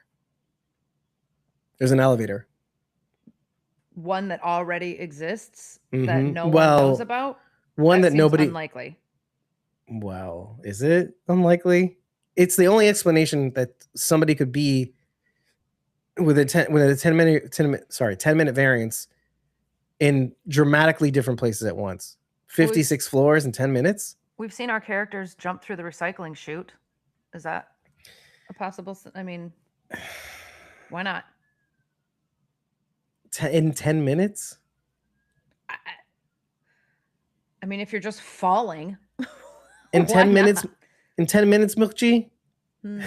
Yeah, I mean, I don't know. I feel like we've come up with several legitimate possibilities for her to get from one place to another within those 10 minutes. 56 floors. To get from one place to another in 56 in 10 minutes. 56 floors in 10 minutes. Yeah. I mean, I think it's plausible. I think any one of them is plausible. Yeah. I mean, that's the only thing I could think of. Obviously, this is a thing that they're going to explain to us at some point because yes, Glenda's got a lot of explaining to do. Well, what I found even more, so the Glenda thing was like, okay, I'll wait for my answer because they're going to give it to us. But what was more interesting is they never found Orla on the cams. I thought for a second they did, and they said, no, that's Glenda. Yeah. But what if Glenda and Orla are the same person? That doesn't make sense, David. At the same time, Glenda's walking into the mines. There's a gentleman next to her pushing a cart. I thought maybe the same thing. Orla's body was in that cart. What a distraction. You see two Glendas, and obviously you don't even want to care about that Orla's dead. Right. Well, and we know that she was dead and then placed in the mines. Right. Because the Emmy was very careful to say she had nothing in her lungs. Right. She was dead before she even... Oh, well, then, okay, she died in supply, and that's the theory. Right. And so then there is a tunnel. And that 10 minutes is Glenda getting Orla to the mines. But to have to get there, right? To have to get there in 10 minutes. With a body. With the body is near impossible without some sort of motorization. Or help from someone else. Help, motorization, and help. And motorization. Some sort of motorized vehicle of some kind. Which to date, we haven't seen on the show. I don't think, right? We haven't seen motorized vehicle. Right, Mukchi? Got to play the other person. No, we have not. I mean, they're even lugging the vitamin D up and down the stairs on sled. With a sled, yeah. If they could motorize anything, it would be that, right? I think that would shock us, and which would be the explanation. Again, that you're pointing into a direction where it has to be this thing. Now you have to explain how it's not that thing, or it is that thing, but we would never thought that it was that thing because we never seen it in the silo. So yeah. But they also have a ton of relics laying around, of which we do not know the extent of. Maybe one of these relics has a motor in it, and somebody figures out how to. Glenda figures out how to use it. Maybe. Look, she's drunk. You just have to take that into account. Awesome. Well, good morning. What time is it for you? What are you talking about? It's 11:35 a.m. 11:35. Nobody wakes Mimosas. up. Mukji just got in. You know what I'm saying? Thank you for the dad. See, that's a dad hat. That is a dad hat. It's a little dirty, huh? Look at that. Oh, you got a little smudge there. A little schmutz over here. So, all right. I feel like there's nowhere else to go here. But with the Glenda storyline, no, we are exactly where they want us to be, and now it's just waiting and finding out. bunch of jerks. Yeah. So we okay, so there's that. There's the Knox dad thing, which we Do have to you ask the think? Do you think he's dead? mm, that I was going to ask the question differently, but I'm going to say yes because you want the guy to be somebody we've seen on the show before, even though, well, okay. Could it have been somebody that we've seen in the show before? Like Marnes or something? I don't know. Knox's dad is Marnes. Deegan Knox is I don't know. I don't know. I don't know. They wouldn't have brought him up if he wasn't some kind of player. Maybe. Well, and his whole thing was breaking the pact with his little drills, his diamond drills, which means, okay, are we not supposed to ignore what he's been stealing, what he's been trying to do, even though he's a complete dillhole? Well, Knox thinks he's a dill hole, but I don't know, like a lot of people we've seen on this show, they're made out to be a certain way, and then we find out their intentions were something different. Yeah. Could the same be true for his dad? I don't know. Well, see, and wouldn't he be the archetype for somebody who basically what we want is we want somebody to get to the truth no matter what, even if it means costing their family, or there's a little parallel between Knox's dad and the Sims and stuff like that too, which is fine. Well, and then was it the guy Mike from Tool Fabrication says to Mark. Is it Mark? Okay, Mark. I think it was Mark. Yeah. I think it's Mark. Yeah, I think you're right. You're right. And he says to Billings, ask your wife. Like there's a little bit more parallels there too. Everybody's looking for answers. They just don't know what it's going to cost them. Well, like forbidden knowledge, that whole idea. So it's interesting. Knox's dad is it's a similar thing where you're going the other way. You're stealing things in the mines, doing things. I'm sure he's trying to get to the truth of some kind. He ends up alienating his family, going to jail. So maybe, but it's kind of like I because we like Knox too much, unless we don't.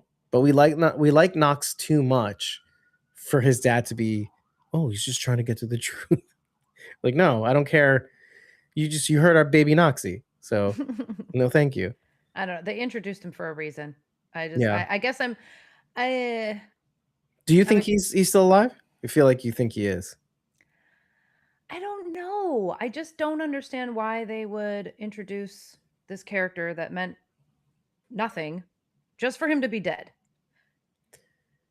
Unless it is Miles Harwood. I thought he was speaking like to his dad, but like trying to be like referring to him in the second. Yeah. Me too. Trying to be my dad. Well, you got to get a shovel because that part of me died 2 years ago. Yeah, I want to talk to my father. Well, you're looking at him. I don't know, something stupid. Yeah. You didn't even ask about your sister, which I probably hid from you because I have a second family. Is his gist? Right. That's where I kind of went. We're going off the deep end because that's what this show is doing to us, and I don't. Yeah, no I'm kidding. Here for it. I love it. Because just when I think I'm going crazy, they're like, "Calm down. Here's the real. Calm down. Here's a fact you didn't know about." And I'm like, "Oh, thank goodness." Wait, no, that doesn't help me. Yeah. Okay, so Knox's dad, I'm fine leaving it where it is. I'm so confused, but I trust that they're gonna tell us. So well, in relation to what? There's a parallel here to not just the Sims and not just not just the Billings and their family and their issues, right? Tell everybody knows your wife's an outsider. Yeah. You knew it was leading to Shirley being pregnant. I think I may have said it, but I definitely thought it in the first episode of the season. I guess my biggest question is how? What do you mean how? How what? How? Well, so everybody there's the sperm and there's the egg. Wow, David. Okay, but we also I know how Silas was born, but there's a whole thing with the. But we also know that There are literally things in place to prevent That's a good point. overpopulation. That's a very good They point. have to go see a doctor and have some like there is an I approval completely process. forgot about that. There's an approval process for getting pregnant. You have Well, to go to and the doctor and he has to remove something in order for it to even happen. right, So right. my question is, how? I'll tell you how. You're not gonna like this answer. I'm telling you up front. It's that Knox D. He knock he knocks the prophylactic out of He just went her vagina. boom. Just went out of her mouth. That's how. Oh my gosh. He just blew a hole That right through dramatic that. surgery that Allison Becker got. Knocks it out of Shirley's mouth. It's fine. Knox knocked her up. Doesn't make you look at Knox a totally different way too. It's like, yeah, it's one shot's all you need. Yeah, Not everybody. Funny, haha. But seriously, though. It's the story I'm sticking with right now. I mean, How? it wouldn't be that crazy if Shirley had found out through Juliette somehow about the pregnancies that they were a scam, or there's no reason for me to think that because nobody tells anything to anybody about this stuff. It's hard. It would be difficult to kind of, it'd be difficult to figure out how. I mean, they're engineers too, so maybe they figured it out that way. I just can't. Is there any reason Shirley would be lying about it? Oh shoot! Why? I don't know. I can't think of. That's why I'm asking you. Is there any reason she would lie about it? Because everything we know about this show, it's not possible. Oh, I didn't think about that. I'm so glad you brought this up. I totally just whoop. But you're just like, yeah, she's pregnant. No questions asked. No, people, we know there's a vagina and there's a we penis. know it's not possible. Right. Well, yeah, without intervention. Right. Right. Well, they did just lose a bunch of people. But then again, where's the in-between conversation of we decided to deactivate the Forgetty ovulation? Also, if they are going to allow several pregnancies, it ain't going to be engineers. No. S. That's not who they're granting Especially approval to. them. Yeah. Unless this is like, because you're not thinking big enough. This is like eugenics, and like you want to get they're clearly calling them out as the best engineers in mechanical, and sure, their mere disappearance would drop the silo survivability rate down 34%. 36% or 30. Yeah. Sure. So why wouldn't you want them to breed? Okay, that's fair. That is also fair. I would have loved that so let's let our two best procreate and raise up the next generation of invaluable engineers. No kidding. I'm here for that. But oh, you know what? Okay, go ahead. Sorry. But do you think the ability to get pregnant is as easy as flipping a switch someplace? Because we've seen, this extensive procedure, which I don't know how much I believe it, but sometimes it's fake, sometimes it's not. Yeah, right. Yeah. Could it be as easy as the AI just going bloop and turning something off in her system? That's sort of where my brain is going, but or on. Right. However it works, right? Whatever, yeah. I can't say it, and it would really, really hurt my feelings considering how they mentioned Holston twice this episode. Bill, in reference to the Billings, which we really need to talk about, but how Allison's big drama was going, the big drama was her trying to get pregnant, not being successful, the initial surgery just being a cut and not really them removing the device, and Allison removes the device later and shows it to everybody in the cafeteria, I think it was. Yeah, it was pretty big. And then when nobody believed her, she said, I want to go out to clean. Then just to hear, whoop, I just pressed the button. That would suck. I would hate hearing that. I would hate it. Okay. Right, though? Am I not crazy? No, absolutely. But it also makes sense that they would need to make such a big deal out of allowing a pregnancy and how difficult it would be for that to happen. They can't let people know that it's as simple as a push of a button. They can't. Right. Right. It has to be a So process. it has to be a process. Yeah. Sorry. Uh, Knox and Shirley are not questioning how she's pregnant either. Doesn't help our case, right? Because is the question because I applied to do it and that's known between us over the 3 months that we didn't get to see? Right. 3 months is usually when people announce a pregnancy. Are we not seeing? Yeah. Is there information out there that they didn't show us viewers? That's kind of where my mind's going. Also, like how does she know that she's pregnant? I hate that these questions these obvious questions actually make sense, because it's like, oh, do they have the same education that we do about the boys and the bees and Right. and everything between the knees? Do you know what I'm saying? I don't think pregnancy tests are something that you could just go to medical and purchase. Well, after 3 months, you would kind of know, Maybe. especially if you thought to go to a doctor. We don't know much about this is going to get gross. I'm so sorry. We don't know much about the menstrual cycle in the silo. Maybe it's curtailed. Sure. Are they even? Exactly. There are some Period. birth controls that stop that process from happening. Right. And if that's the case, you wouldn't know until you Right. started showing. Right. Right. I think they're basing it off of the fact that she feels something in there. I think that's the best you can do. But again, what predicated that? Was it a surgery to be able to be pregnant? Right. What are we not seeing? What What if are they not decided showing to us? have a baby because Juliette never came back after? Well, it wasn't 3 months that she came back, but it was like a few weeks that she'd been down at Silo 17, and maybe they thought after that long, how are we to even know that she could ever come back? I don't know. And that's when they decided to knock boots and say, "Oh, we're gonna have a kid, and we'll call it Juliette or Jules or Juliette the boy," Well, I which mean, we talked about. when you live in a silo where pregnancy is not a risk, they're probably doing it a lot, right? I mean, because they can. There's no risk of pregnancy. Oh, So yeah. So he did knocks it out. Repetition. I There's don't know. These repetition. are valid questions, and I'm hoping we get some answers to them.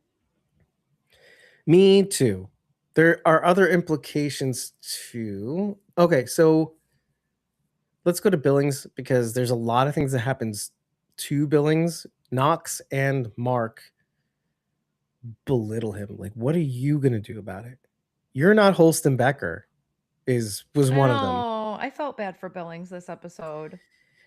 It's like, on the one hand, they're sort of right, but in as much as it's not really about him as it is about your authority is only recognized by the people who respect you. Yeah. And we're in a silo and there's no bigger body. That's why remember I talked about 2 episodes in a row about the numbers being important. Everybody knowing everybody, 10,000, because then you actually feel the weight of decisions. Sure. It goes the other way too, meaning we know you got here because the first guy got the first sheriff got sent out to clean. The second one was murdered by judicial, which I don't even know if they published that or anything like that. The third one turned out to be Juliette, and she went out to clean too. And then she came back, she became the mayor. You're like nobody's first pick at all. You're the pack nerd, you pack nerd. So it's more about that and the silo than it is about Billings. But we know better. We know Billings is just as invested as getting at the truth, but carefully, because of the pact and all that, and the reasoning for the pact. So I just felt a lot of, and then the sort of shame attached, the secret knowledge that mechanical and tool fabrication have about his wife, about being an outsider. It's like, everybody knows your wife's a dummy. She thinks you can go outside. What a dummy. What a dummy dum-dum. And you're a dum-dum for marrying the dum-dum. And I bet your kid's a dum-dum. It's basically what they're saying. That's what they're saying. Billings, you're a dum-dum and everything that you touch is dumb. So that's what they're saying. I know. I felt bad. I did too. Exactly. I did too. And then our sweet angel baby Knox had to do the same thing. It's not his fault. I mean, I get it. It's a touchy subject, but still. Yeah, that conversation escalated very quickly. Yeah, very well. Very quickly. It's why Shirley and Knox are made for each other. But also they're trying. They're trying. From a G. Trying. Yeah, well, I got it. I know. I love it. So there are some notes I have with respect to Billings, but I have to look for them. But Okay. Billing, But what's the saving grade? What happened? Nothing. I have to pee and I don't want to get up and leave you alone. That's right. I have abandonment issues. How badly? Pretty bad. All right. Well, I can entertain everybody. Can you? All You right. be Can you back in a vamp for a second. minute? Okay. All right. I'll talk about something. It's fine. All right. So everybody, let me talk to you about the theory I have about the end of the silo. Okay. The end of the silo, it ends up being silo one. Everybody goes to silo one, and then we have like a silo exchange program, and all the computers go down, because once all the computers go down, people can live life the way they meant to. And then as a result of the computers going down, humanity actually doesn't do well because we need the computers now. So that's how we're going to leave this conversation, is the computers are actually our friends. And Billings is a big pussy. It's basically the impression that this episode, I'm talking nonsense right now. So just, it's fine. This is why we don't give me my own show, because if you did, none of this would at all be serious, by the way. Billings is threatened for the second time by somebody in his position. Yeah, there was something else I wanted to talk to you about Billings, but I'm just going to talk to you guys about it. I'm not going to talk to Rachel about it.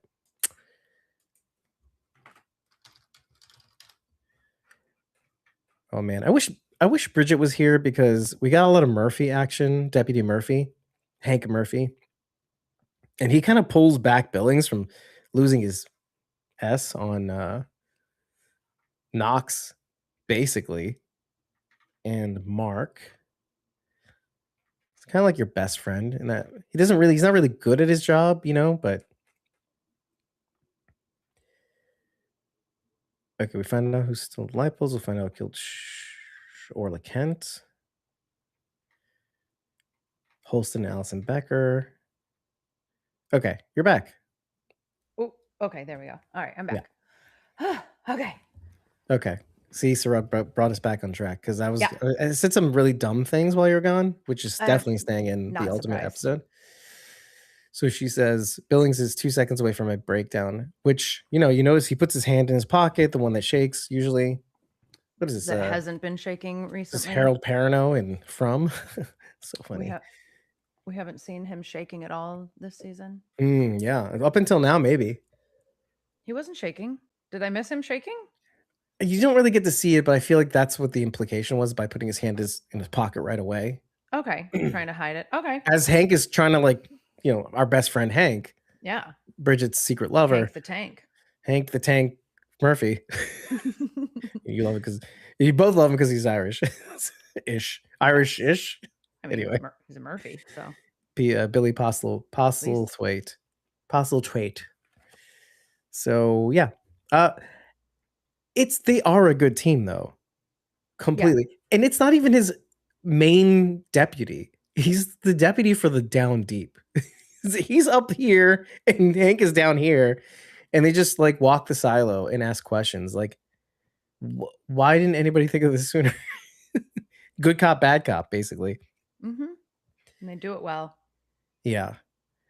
Oh, the end of our conversation about Shirley and Knox is that Shirley does the not usual Shirley thing and tells Knox to...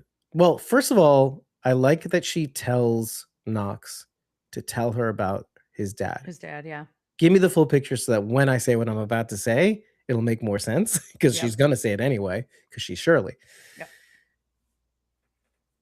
She tells him about basically that his dad, it was better.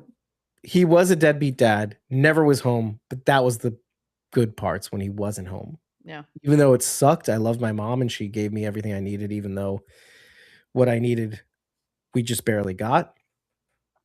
And then when dad was home, it was just chaos. He came home and he brought chaos with him. Doesn't matter what he was trying to do. Rachel, about solving the silo. Rachel, he was a dookie. He was a big old dookie. Just not ready to sign off on that. Yeah, I know. Quite yet. We're the audience. We're not Yeah. Knox, even though we love our sweet angel baby Knox. Mhm. So then Shirley says, okay, now that you've got that out of your system, go talk to Billings, because Orla's dead. Somebody has died because of your dad. Yeah, but What? he doesn't do that. He doesn't go talk to Billings. He immediately goes to try and find his dad. I think maybe, well, I think to Shirley's point, I think he's trying to find his dad to be able to give him Billings more information or find out the truth. Like, if I can uncover what this is all about, then maybe I can give Billings more than just how this person died, because they don't know about the critical supply theft. They don't know Shirley why and it's important. Knox. Yeah. Yeah. That's the point. Yeah. And then, so now they're both going to meet somewhere. If Knox does find out what this is all about, they're going to meet somewhere in the middle, which unlocks Billings and Murphy, and they'll find out even more, et cetera, et cetera, et cetera. Because though Murphy was in the room when she gave the watch to Juliette to remember, where was Billings? He was in front of Carla's head of supply office. Oh, yeah. He was not involved.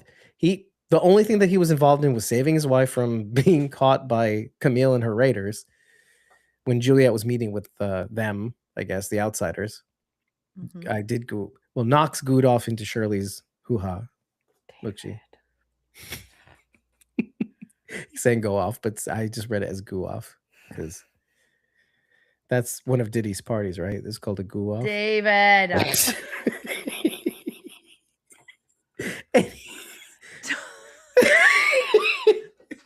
Talk about Knox.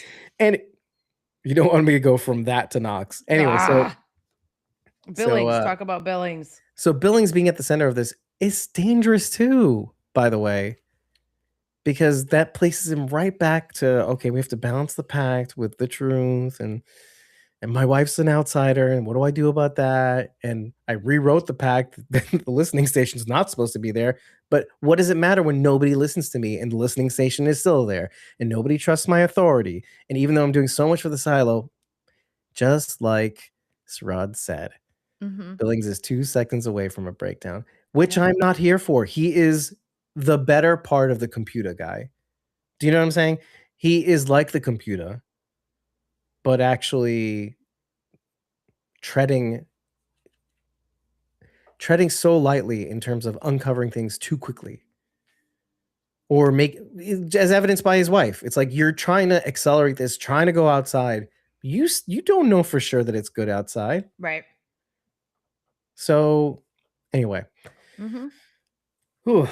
it's dicey there, but thank God Billings was shuttled away. I think the last thing we end up seeing is the Glenda thing, but we don't know what happens to Billings' psyche after he sees this. Yeah. No, I think everybody in that room is confused. I mean, we just spiraled. Though the only people who were there to see it, because remember, he told Diego and the rest of them to they all kick rocks, as Bridget would say.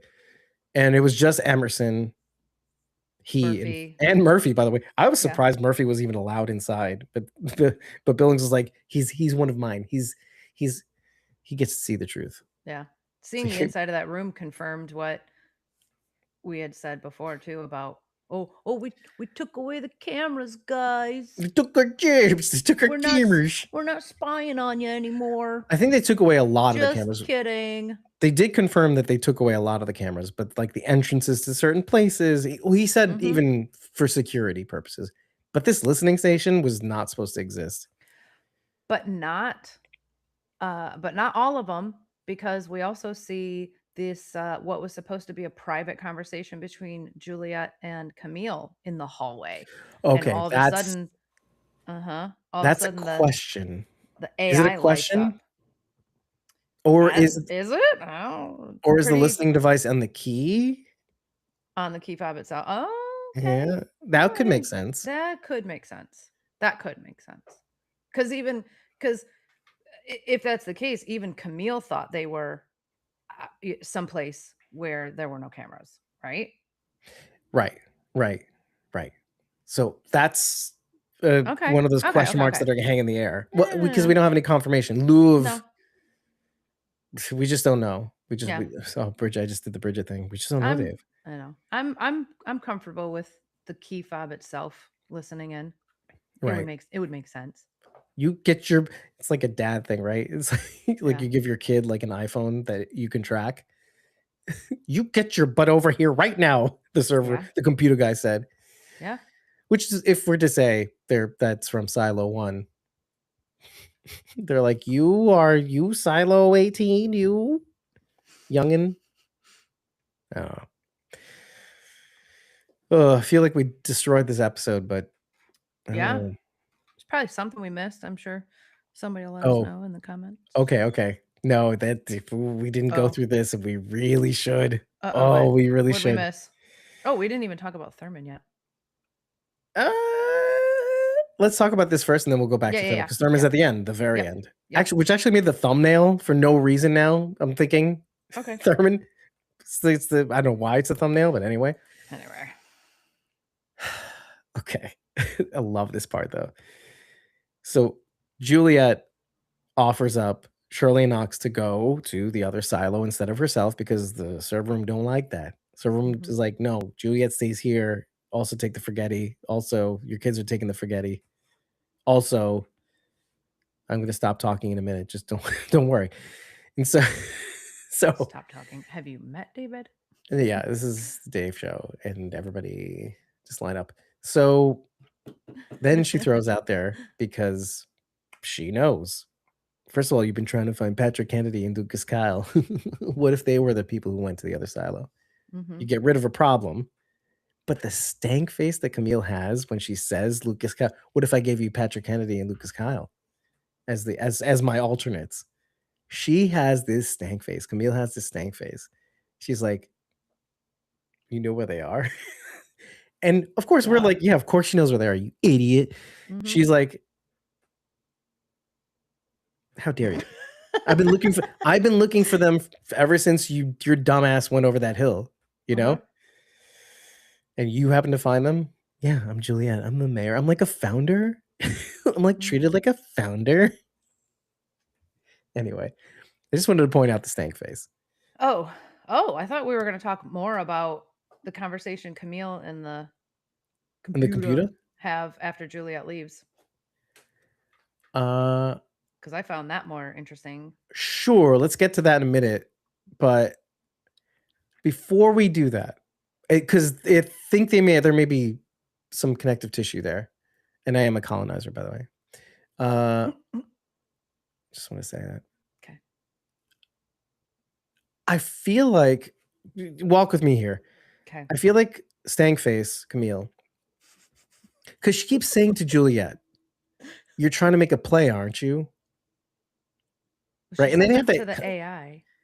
She says it Well, to the she says computer. it to the AI. You're trying to make it, but then she says it to Juliette's face in the hallway. Like, Okay. what is your game at? What are you trying to play at? Okay. Like, are you Okay, trying to okay. play? Are you trying to make moves or something? Yeah. And she's like, "How dare you? You made me forget S for 3 months." Yeah. Etc. It's like, what do you think I'm trying to play? I'm trying to get my life back, essentially. And I'm trying to save these kids. That's all I care about. I care about saving these kids, which is in stark contrast to you not even, you are choosing to save the silo, but what about your own kid? Anyway, she doesn't know that, Yeah. but that's shots fired. My point being is there a part of you that thinks that maybe, I'm not reading that, that maybe Camille is doing this out of spite? Do you know what I'm saying? Like, there is a sort of, you're not making moves, I'm making moves. I don't care if it's the right or wrong thing. I'm in charge here. Do you get that vibe? Or even if it doesn't make sense in actuality, like, there's a vibe that I'm picking up. Like, yes, you're making moves. No, I'm not going to let you get away with it. I'm going to do what I want. I think Camille is more irritated that she's feeling out of control. She's losing her sense of control. because she thought up until now that Juliette was taking the forgetty spaghetti and that she was essentially controlling Juliette and Right. her moves. Right. She's finding out that is not the case. Oh, also, not only is that not the case, your husband is also working against you as well. How? Because she gets in his face about whatever you're doing, you better stop. Because when I find out, I'm gonna have to do something about it. Right. She doesn't know exactly what Right. that might even be. But So, she but knows he's like doing whatever it something. is. Yeah. Yeah. But she doesn't know she's working with Juliette. That he's working with Juliette. No. Whatever she thinks he's doing, what he's actually doing is so much worse. Like from her perspective, right? Yeah, I think what she may feel is that he's working against her. Mm-hmm. And maybe Anthony's an example of why he's doing it. Mm-hmm. Okay. But she doesn't know exactly what it is, and Robert's definitely not spelling it out. So Right. Yeah, I think she's having so a hard maybe she's time. taking it out on Juliette? Is that maybe where Maybe. you're naturally concluding with? Maybe. I think she just doesn't like that she's not in control of all of this. And there's a lot of factors that she doesn't know, which could be potentially hazardous or a risk to the silo, which is her. It's a risk to the silo, in quotes. Yeah, I know. Well, right? Doesn't it sound a lot like Robert? She also doesn't believe that she doesn't even believe that the kids exist. She's like, this is crap. This is bull crap. I don't believe anything you're saying. And the computer sort of doesn't either. Or it was like, right. Maybe to Juliette they exist. Right. So they put the kibosh on Shirley and Knox going immediately. And then when she offers up the other two, the computer's like, oh yeah, okay. We can get rid of them. Yeah. So what the computer says out of earshot, to your point about wanting to get to that conversation. Yeah. It says they're never making it over that hill. Why is it so confident? I hate that. I hate that. Oh, I hate it so much. Why is it so confident? Is because I don't know, but obviously it feels like it has some level of control. Right. So let me just touch on this. I don't like it. I don't like it at all. It reminds me of the way the residents of Silo 17 died. They got outside into the sunlight, quote unquote. It was light out. But they get out with their flag and there's patriotic and then you see in the next scene, they're all not seen, but like it cuts to them in the present and they're all bones and whatnot. But yeah. But I think that has something to do with it. I feel like Jimmy, not Solo, his real name, yeah. Jimmy, and he had a last name too. It was like somewhat Irish. Anyway. I forgot his name was Jimmy, honestly. Yeah, me too, until finally. I like that they told us, they reminded us his name, because for so long it was Solo. But even Jimmy, I think, said it had something to do with the poison. Am I crazy to even, like, it was shot out, it was let out of the pipe and the people had died out on the outside? Oh, like the poison from inside the silo followed them out and got yeah, them and anyway? the pipes are injudicial, so they're coming from Silo 1, so they left and they felt like they had to be poisoned. But we were all pretty certain that it is absolutely not safe to go outside, that the air outside is also bad. But why, right? Well, because of whatever's happening for Daniel and Helen right now. Something is happening in that timeline that I'm hoping we're going to see eventually. Here's what I'm wondering. Whether it's like nuclear fallout or radiation spill or something is contaminating the surface of the earth. And I gotta believe that something happened, at least in the area that these silos are. Now, right. I don't know if I believe there are silos all over the world. No, I don't think there are. Whatever happened might be contained to just this area. What if the rest of the world is just going on like chugging along? Yeah, absolutely. Check this out. Kind of. Even Mukji says, "Oh my God, is Fallout." Fallout, yeah, yes, yeah. I to constrain it. I would let me tell you how I would feel, and then I'll tell you. I would feel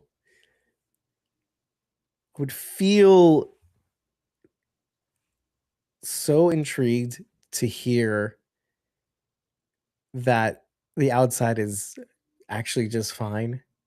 Do you know what I mean? Don't look at the comment. I'm not looking at it. Okay.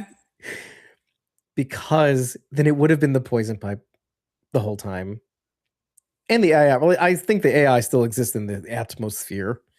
But the poison is really to keep them inside. And if they get outside, the poison is meant to stop them. That's why there's that little dip, right? In the silos, there's a circular dip within each entrance. Yeah. So that the poison has it's a weighted thing. Okay. Like it's a and it heavier stays in the pool. heavier toxin. Yeah, it doesn't go over the hill, right? It doesn't go spill over, right? Okay. Okay. So what if, Sure. I love the idea of what if they could always leave if were it not for the poison, let's say. But to what? Why? Because then it's like, ooh, that dirty poison. You know what I mean? See, Okay. and so to go on what Sarat is saying, yeah. Solo did say something about dust cloud appearing. Okay. Right? Because the weather permissions were great, right? We saw that happen. The weather conditions were great. That's why I said the sun was outside. It was still kind of hazy, but it was sun outside until something happened. The cloud, as Sarat is saying, or like a dust. I think it's the poison. From outside, or did it follow them out? I think it came out of that very pipe. And if it's piped in from silo 1, okay, it's a preventative mechanism. I'm going to further feed your. Ooh. Yeah. I'm going to fan the flames of why they need to stay inside the silo. The air's fine. Air's fine. They could always come out. Okay. They have to stay in the silo because these are tests. They're testing. They have to stay in there because they need to see how long life can sustain, because whatever's coming hasn't happened yet. Daniel's test. Yeah. Whatever they're preparing for hasn't happened yet. And they need these people to stay in the silos to make sure it's sustainable for everyone else who's still just in case. Yeah. Let me put it this way. Maybe they are all clones. They're all lab grown humans. They're not the real. two Glendas. It's obvious. It's evidence. Okay. Wait. Let me just tighten that a little bit. Sorry. We've seen this before, though. Have you seen the movie The Lottery? Was it the lottery? Was it the lottery? I think it was called The Lottery, where the people were growing humans, and essentially they were grown to be organ donors for their actual human counterpart. The Lottery by Shirley Jackson, Themes of Human Nature. Was that in a small unnamed village of about 300 people, the story describes an annual ritual called the lottery meant to ensure a good harvest and no, wait, this is probably not it. That's okay. But okay, the movie that I'm thinking of, they hold a lottery, but it's rigged. Whoever wins the lottery is actually going to be harvested for their organs. I see. So, okay. Let me tighten what you're saying though, because it seems like this is the Bridget in me that will say it's all about control, Dave. Okay. It's all about control. That's it. It's really just about population control, or let's say you can say population control, sure. But the ability to control people. To what end?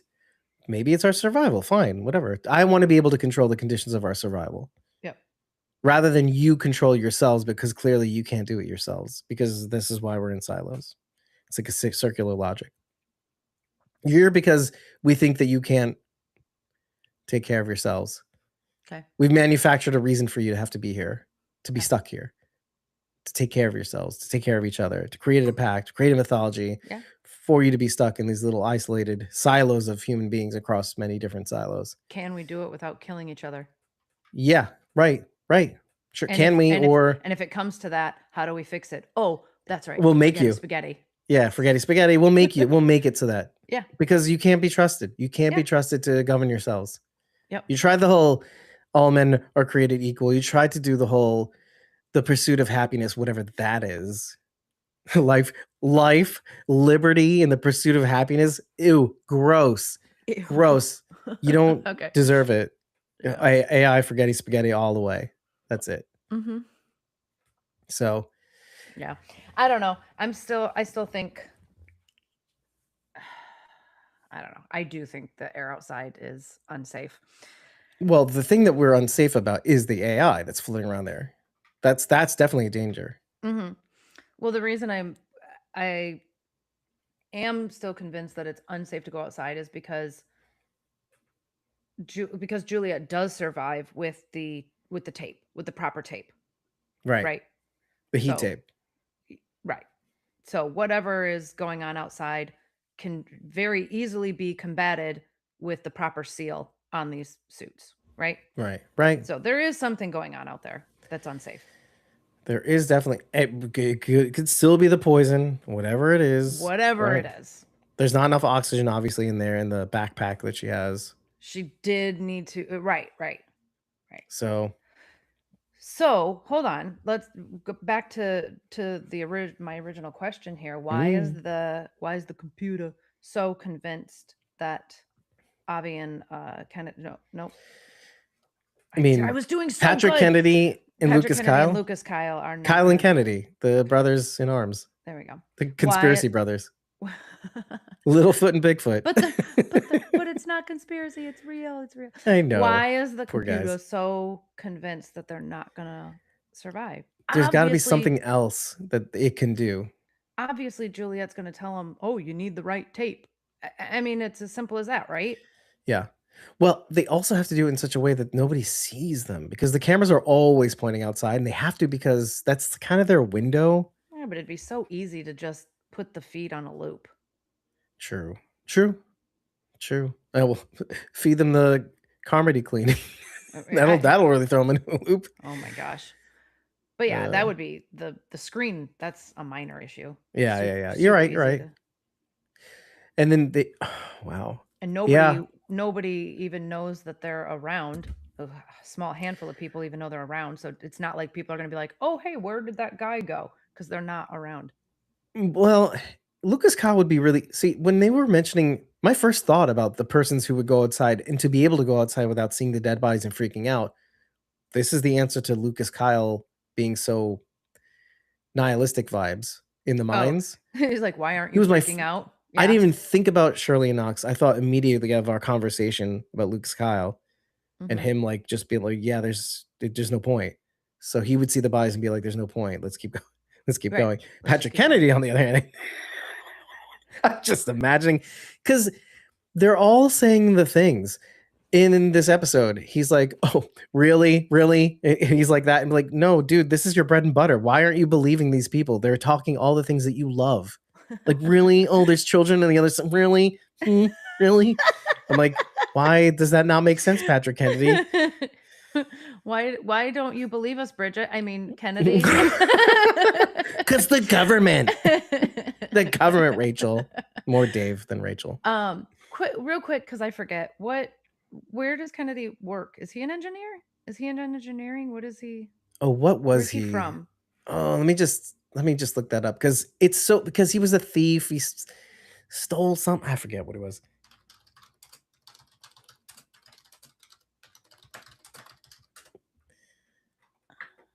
He was a maintenance worker.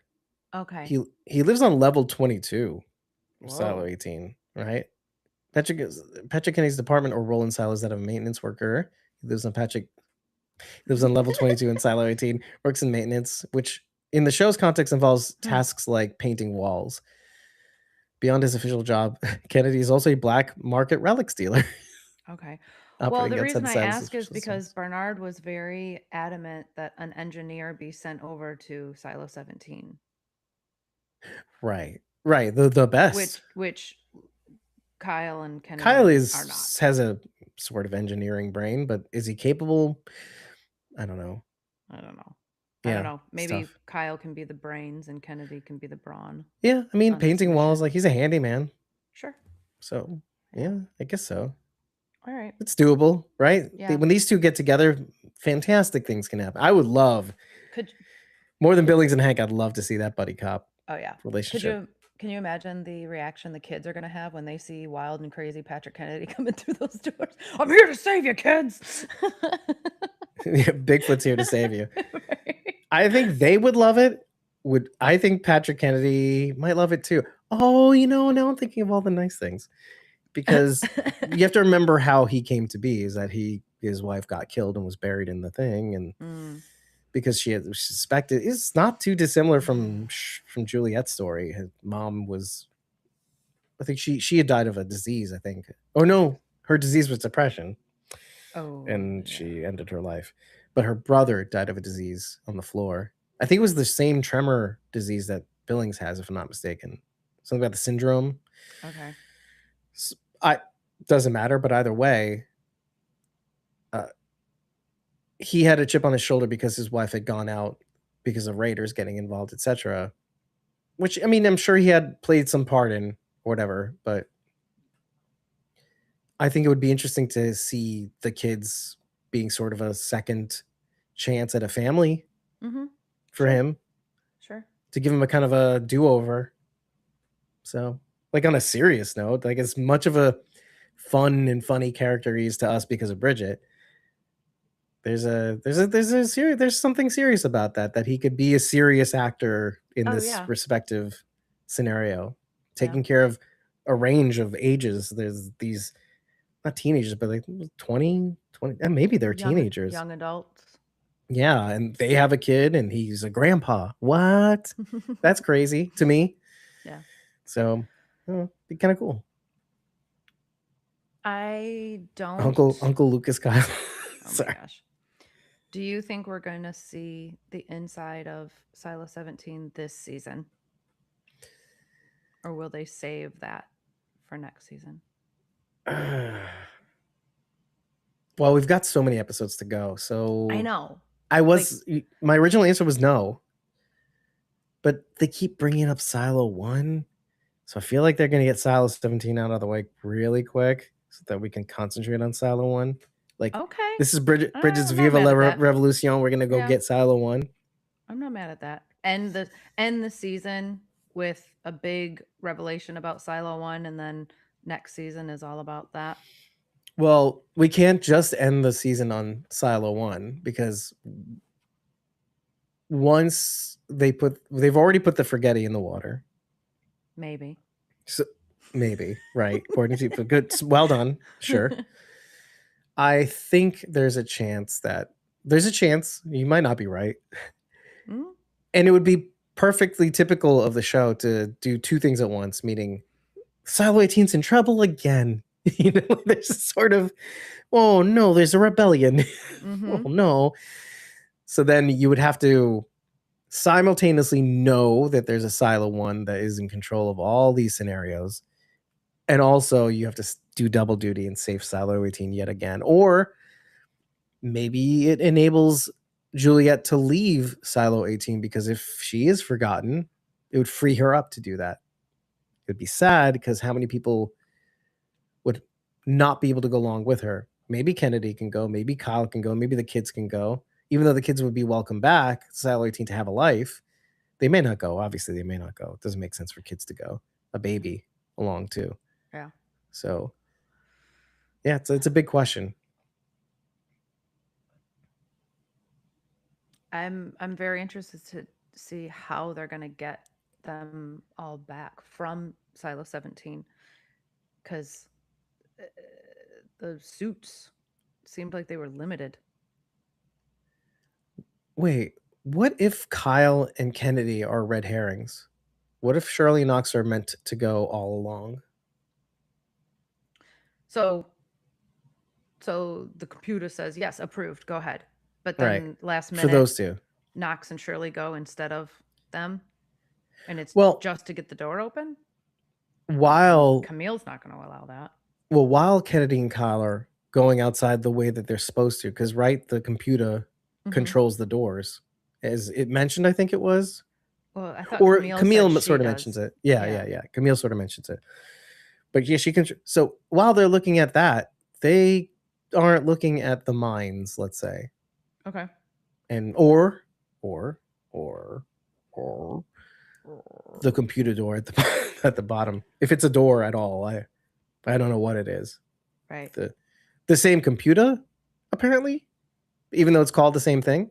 But like the other computer, side, the other side of the computer, the other 'Cause computer, the other maybe computer, the doors are attached. I don't know. to other silos. Yeah, that's the same theory that we had Like at the end of. Fallout, right? Yeah. How they have that shared door.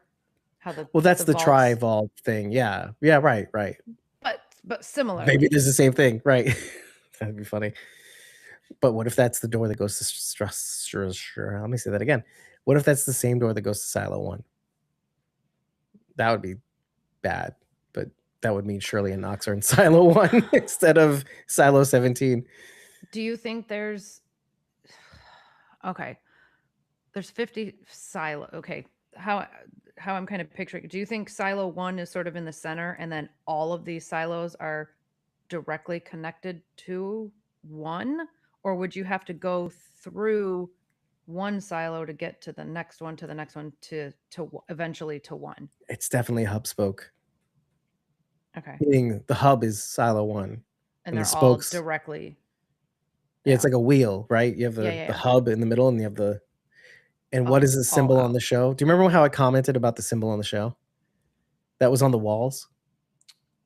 I thought I knew So what you meant. Now what looks like a gear on the walls? There's you focused on the Oh, tree at the time, Yes. but the one with that looks like a gear on the walls is really just a Sure. bunch of hands in the air, like a Yeah. like a figurines or silhouettes of people with hands in the air, Sure. but they're all in a circle, Mm-hmm. right? But there's no center. The center is Silo 1. Silo But 1. Okay. It's like in plain sight. That makes more sense to me, because I was It's thinking like, the what same if there are thing. 50 of those? Yeah, they all have to be directly linked, like attached to Silo 1. Because of the pipes, the pipes. Right. Not like a spiral system. Yeah, no. I like that. So way IT is level. Wait, IT is level. Silo level is. Is it 3? No. Is it 3? Yeah, I guess it is 3. Wait, hold on a second. That doesn't make sense. Map and timeline. What is level? I don't remember. I'm looking at the sheet now. Sorry. Okay. No, you're fine. Because I really can't remember.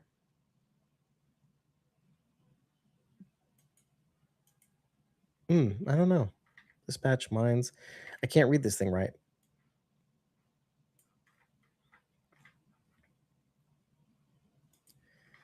Deputy. Sorry, this is like big ass lull.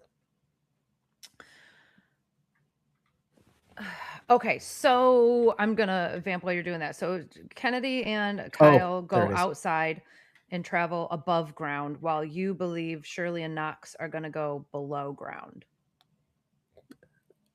Yeah, that's just an example. I feel like there's going to be a bait and switch there. Like while you're looking, it's like a shell game. You're looking at Kennedy and Kyle do goofy antics, right? Ooh, look at the camera. Hi, camera. Yeah. Shirley and Knox are figuring out a way. And maybe this is connected to the dad and all his antics. Like, for as much as you hate your dad, and he's dead, right? You better get a shovel because your dad left you a tunnel to another silo, which happens to be Silo 17, maybe, or all the Silo 17s. Yeah. Silo 17. All the other silos, basically. I don't know. He's been doing this for a long time. I agree that all the silos are connected to Silo 1. I'm not sure that they can be that they are connected to each other. Not without minds help, right? Right. And actually that's my point. Getting actually breaking down the walls. I don't think there's a direct connection to the silos underground. By the way, judicial is 14, so spot on with the number. 14, okay. And IT is 19. So there you go. Oh, anyway, so yes. Okay. Well, yeah, there's also the whole triggering the safeguard thing, which is that possible, right? Is there a membrane? Remember osmosis? Is there a membrane that is between the silos that prevents them from being breached? Well, I mean, the earth.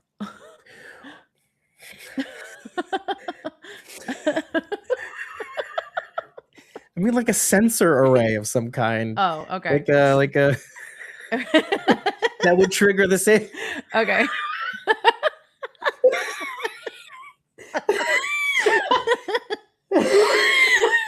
You dummy. Oh man. Oh yeah. Sorry. Wow. Duh. I mean, I died there. Damn, son.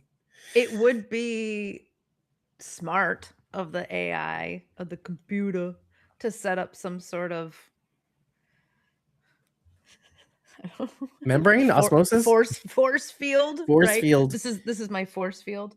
or okay. Let's take it further. All you'd have to do is put a physical barrier, right? Like a physical. You know how the silo has walls and it goes down. Just put another set of walls around each silo, right? Okay. Circular. All right. Done. And all you'd have to do is put like electricity in the walls so that if somebody they gets a little zap, and then when the zap happens, that's They when they die. say, then everybody dies. Yeah. So Triggers.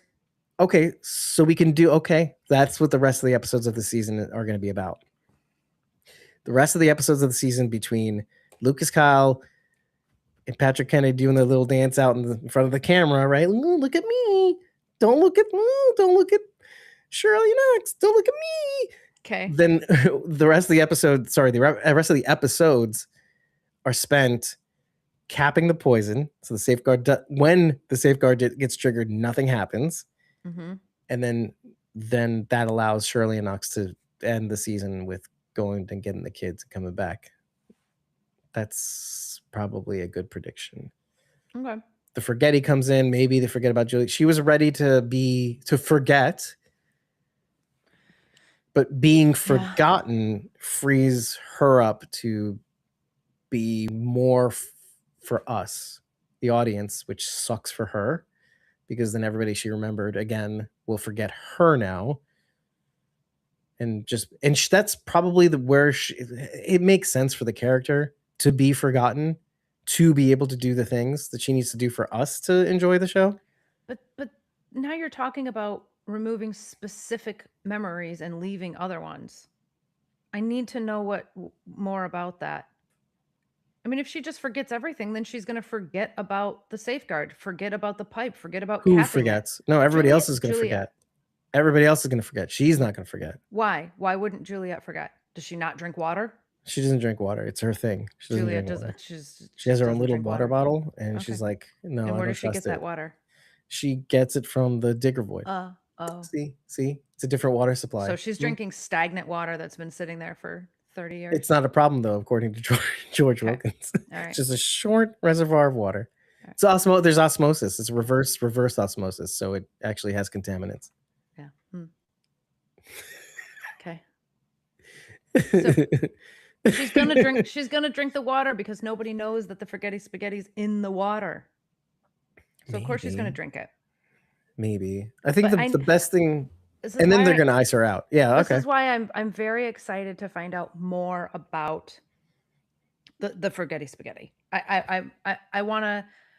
They got to tell us more. There's got to be. How do you? And again, I think Charlotte is going to be our key to this. I think we're going to see how to manipulate the spaghetti in a person through Charlotte. I see what you're saying. Yeah. And I'd like that. I'd love that. And I also agree that it's going to start out with pure intention. It starts out as this wonderful thing that we can use for our vets who are suffering, and that whole conversation of is it moral and whatever. Anyway, we've already had that conversation. And then eventually we see it get into the wrong hands and be used for bad things. Right? So I'm excited. I'm excited for this. We have plenty of episodes to see that. So Yep. And I believe that we will, because they're writing this show so beautifully. I'll say one thing. It says on my end that no cameras are found. Oh, that's weird. I can still see you. Which makes me worried. Well, I know that during the conversation it said David, that we're getting too close to the truth. They're shutting us down. I know it's the government. So no, during our recording it said that I was it created another track for me because some devices had changed. Weird. So it's quite possible that. Okay. Yeah, it can't see my camera. Or wait, it's saying yeah, it's saying I guess it's possible that the rest of this recording is not me on camera, Oh, at least on the high quality version of it. Who knows? yikes. I Again, can I definitely see you. just to mention to everybody, it's like I had to replace my computer, so everything on this thing has just been reattached and has to be set up from scratch, and even my camera software is not even installed, so that makes sense why Oh, yikes. it's not as dynamic as it usually is. Oh, well, there you I don't go. know. Yeah, It is what either it way. is. Yeah, so we're dangerously close to the end too. I Yeah, no, think I think just, I mean, we touched a little bit on Thurman earlier, but is there oh, yeah, you're right. anything more? Well, I We called saw her for it. a split second, She's right? definitely responsible for all of this. Mm-hmm. Charlotte's crash, she's on the Nimitz problem. No, she wasn't on the Nimitz. She was there in real time with Daniel. But I Mm-hmm. think I think she has some sort of responsibility. Sure, What happened? sure. Do you think keeping Charlotte alive was supposed to happen, or they're taking advantage of a situation? That's my theory from the beginning. Is the latter? Is that they saw a reason to keep her alive in Daniel Okay. to kind of use him to their advantage. Maybe it's the computer though. Let's bring the computer back from the present day to the present day Yep. or the past. Because what if the computer said they ran the numbers and it said, keep this guy alive, keep Charlotte alive, just make her forgetty. Same with Helen Drew. She has nobody, so who's she gonna tell? We got this. It's fine. But we need people that are smart, that will dig for the truth and all that stuff. So Yeah. you gotta go with it. You can't just kill everybody. The whole point is to keep everybody alive, to keep as much of humanity or the best of humanity alive. Yeah. And if this is sort of it is interesting because if you want the best of the best, then you're thinking everybody you've met in the silo, even the people you don't like, they came from the best of the best. Mm-hmm. You know what I'm saying? Yeah, I do. I do. They are clearly at an airplane hangar. Mm-hmm. They're With a about to private jet. yeah, they're about to get on that airplane. Where are they going? Yeah, considering that they're already in DC. Yeah, where are they going? Or are they going to New York Do City? you think they're going to the site of the silos? Well, that's what I think, but wasn't the site of the silos? There's the Turkmenistan thing, that's for sure, but that's not where that is, right? So there were bunkers in Turkmenistan. We to my knowledge, I have no idea specifically on Earth where those silos are. I don't think we've ever been told. Hold on. I'm gonna look something. Okay. I'm looking up Turkmenistan terrain, generally speaking. Turkmenistan's terrain is predominantly arid. Oh my God. Stop it. Stop it. Because okay. It's okay. Let's say the whole thing, dummy. Damn it. Yep. Turkmenistan's terrain is predominantly arid and flat to rolling, with vast stretches of desert dominating the landscape. Oh my God. The country is home to one of the largest deserts, the Karakum Desert, which covers about 80% of its land area and stretches across the central and western regions. This desert is a flat to rolling sandy expanse with dunes that Interesting. with dunes that sorry, with dunes that rise gradually to the south, eventually giving way to the Kopet Dag mountain range along the border with Iran, which, by the way, Iran. So there you go. Okay. The Karakum Desert extends over 350,000 kilometers square. That's wow. With shifting sand dunes and extreme temperatures, right? Could be extreme temperatures again. Very extreme temperature cooking.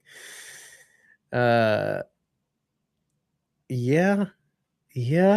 Could it be that simple? The silos are temperature controlled, and when they go outside, it's just too hot, and they die from exposure or heat, sudden heat. like yeah. heat stroke. They I still have think heat it's the stroke. poison. But it's just the general, like you look outside and it's very like, oh, it's fallout, everybody. It looks gross outside, yeah. Which is just Turkmenistan. So once Daniel and Helen get on this airplane now. and then they fly over Turkmenistan and they see all the The little circle, all the circles, the crop circles that are underground now, and they're like, "Hey, guess what? There's people in those right now." And this one right here, this one's trying to get out. She's trying to save ones from the other one. Oh my god, we have a computer guy. As they're flying over, they see two little Patrick Kennedy ants, doing a dance in front of the. Yeah, they see Patrick Kennedy and what's Lucas that guy doing Kyle. there? Don't. It's fine. It's just a distraction. It's fine. The real people are down there trying to get into the others. We know everything. Yeah, we let it happen. It's fine. Wouldn't that be wild? They fly over and we see an aerial view of the silos. Sarada, you're listening to all this nonsense right now. I don't believe what I'm saying right now, but now I fed the birds once and they just keep eating. It's just crazy enough to be true. Speaking of crazy enough to be true, we have to do this before we go, and that is this. Don't touch that dial. We'll be right back after these messages. We just thought we'd remind you to show this episode some love by tapping that like button, if there's one to be tapped, subscribing to our podcast or channel, and if available, enabling all notifications, and sharing the show, or clips of it, with everyone you know. And don't be afraid to reach out. Leave your questions, feedback, ideas, or even concerns in the comments section. There isn't one? Head on over to ratethispodcast.com/squawkingdead and leave your thoughts there.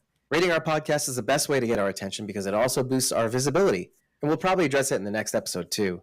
And if you think there's something to what we're doing here at Squawking Dead, tip us over on Ko-fi. As a token of our appreciation, you'll receive forever access to our Discord, along with 30 days access to our uncut episode and interview recordings, plus our pre-squawk insights. Take your support further. Join a membership tier on either ko-fi.com/squawkingdead or patreon.com/squawkingdead, and you'll unlock access to more channels on our Discord server, receive shoutouts at the end of every episode, and depending on what tier you join, the ability to join us on camera and mic to break down future episodes alongside us. Thank you for hearing us out and making it this far into the episode. We now return you to our regularly scheduled podcast.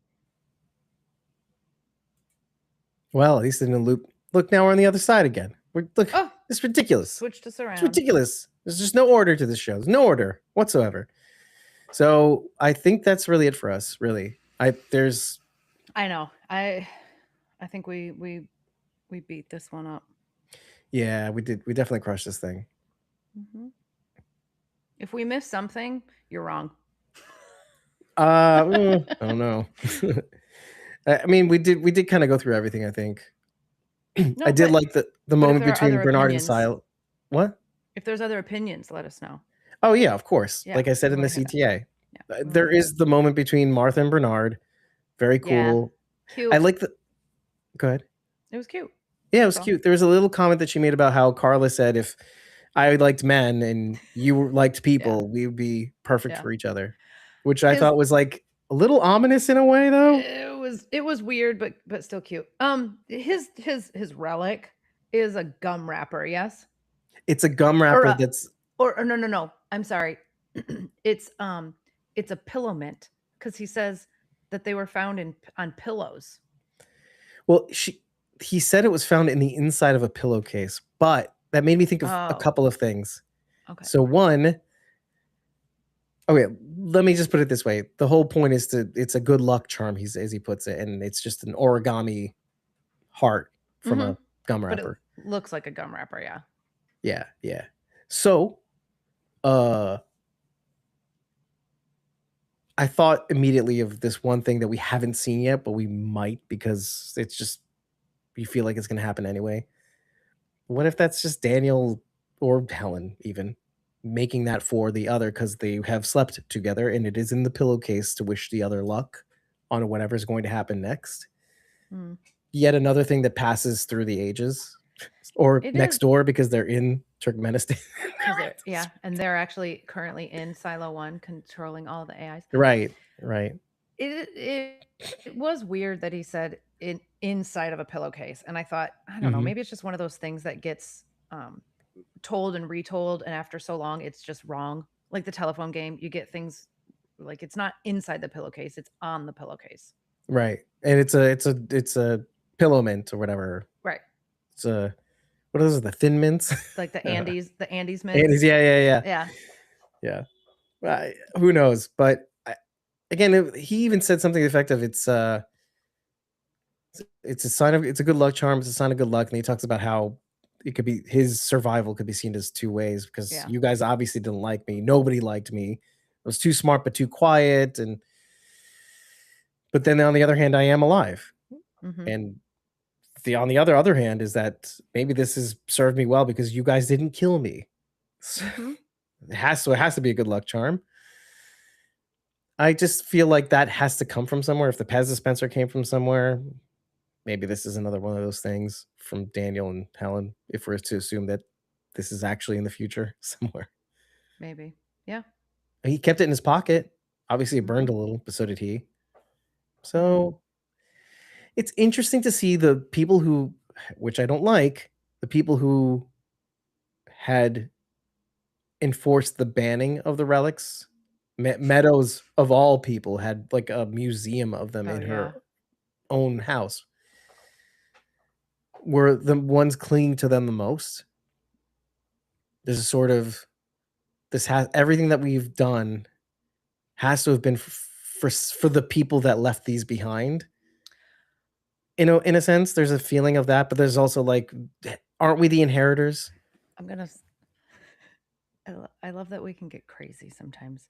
Mm-hmm. Of all the people who are regarding, like, really, not the people trading, because that's just like, um, they're not. They're just trading the relics, but the people who are holding them in such high regard, Bernard, Meadows, they are, um, without being rude, they're a little older, right? What if they are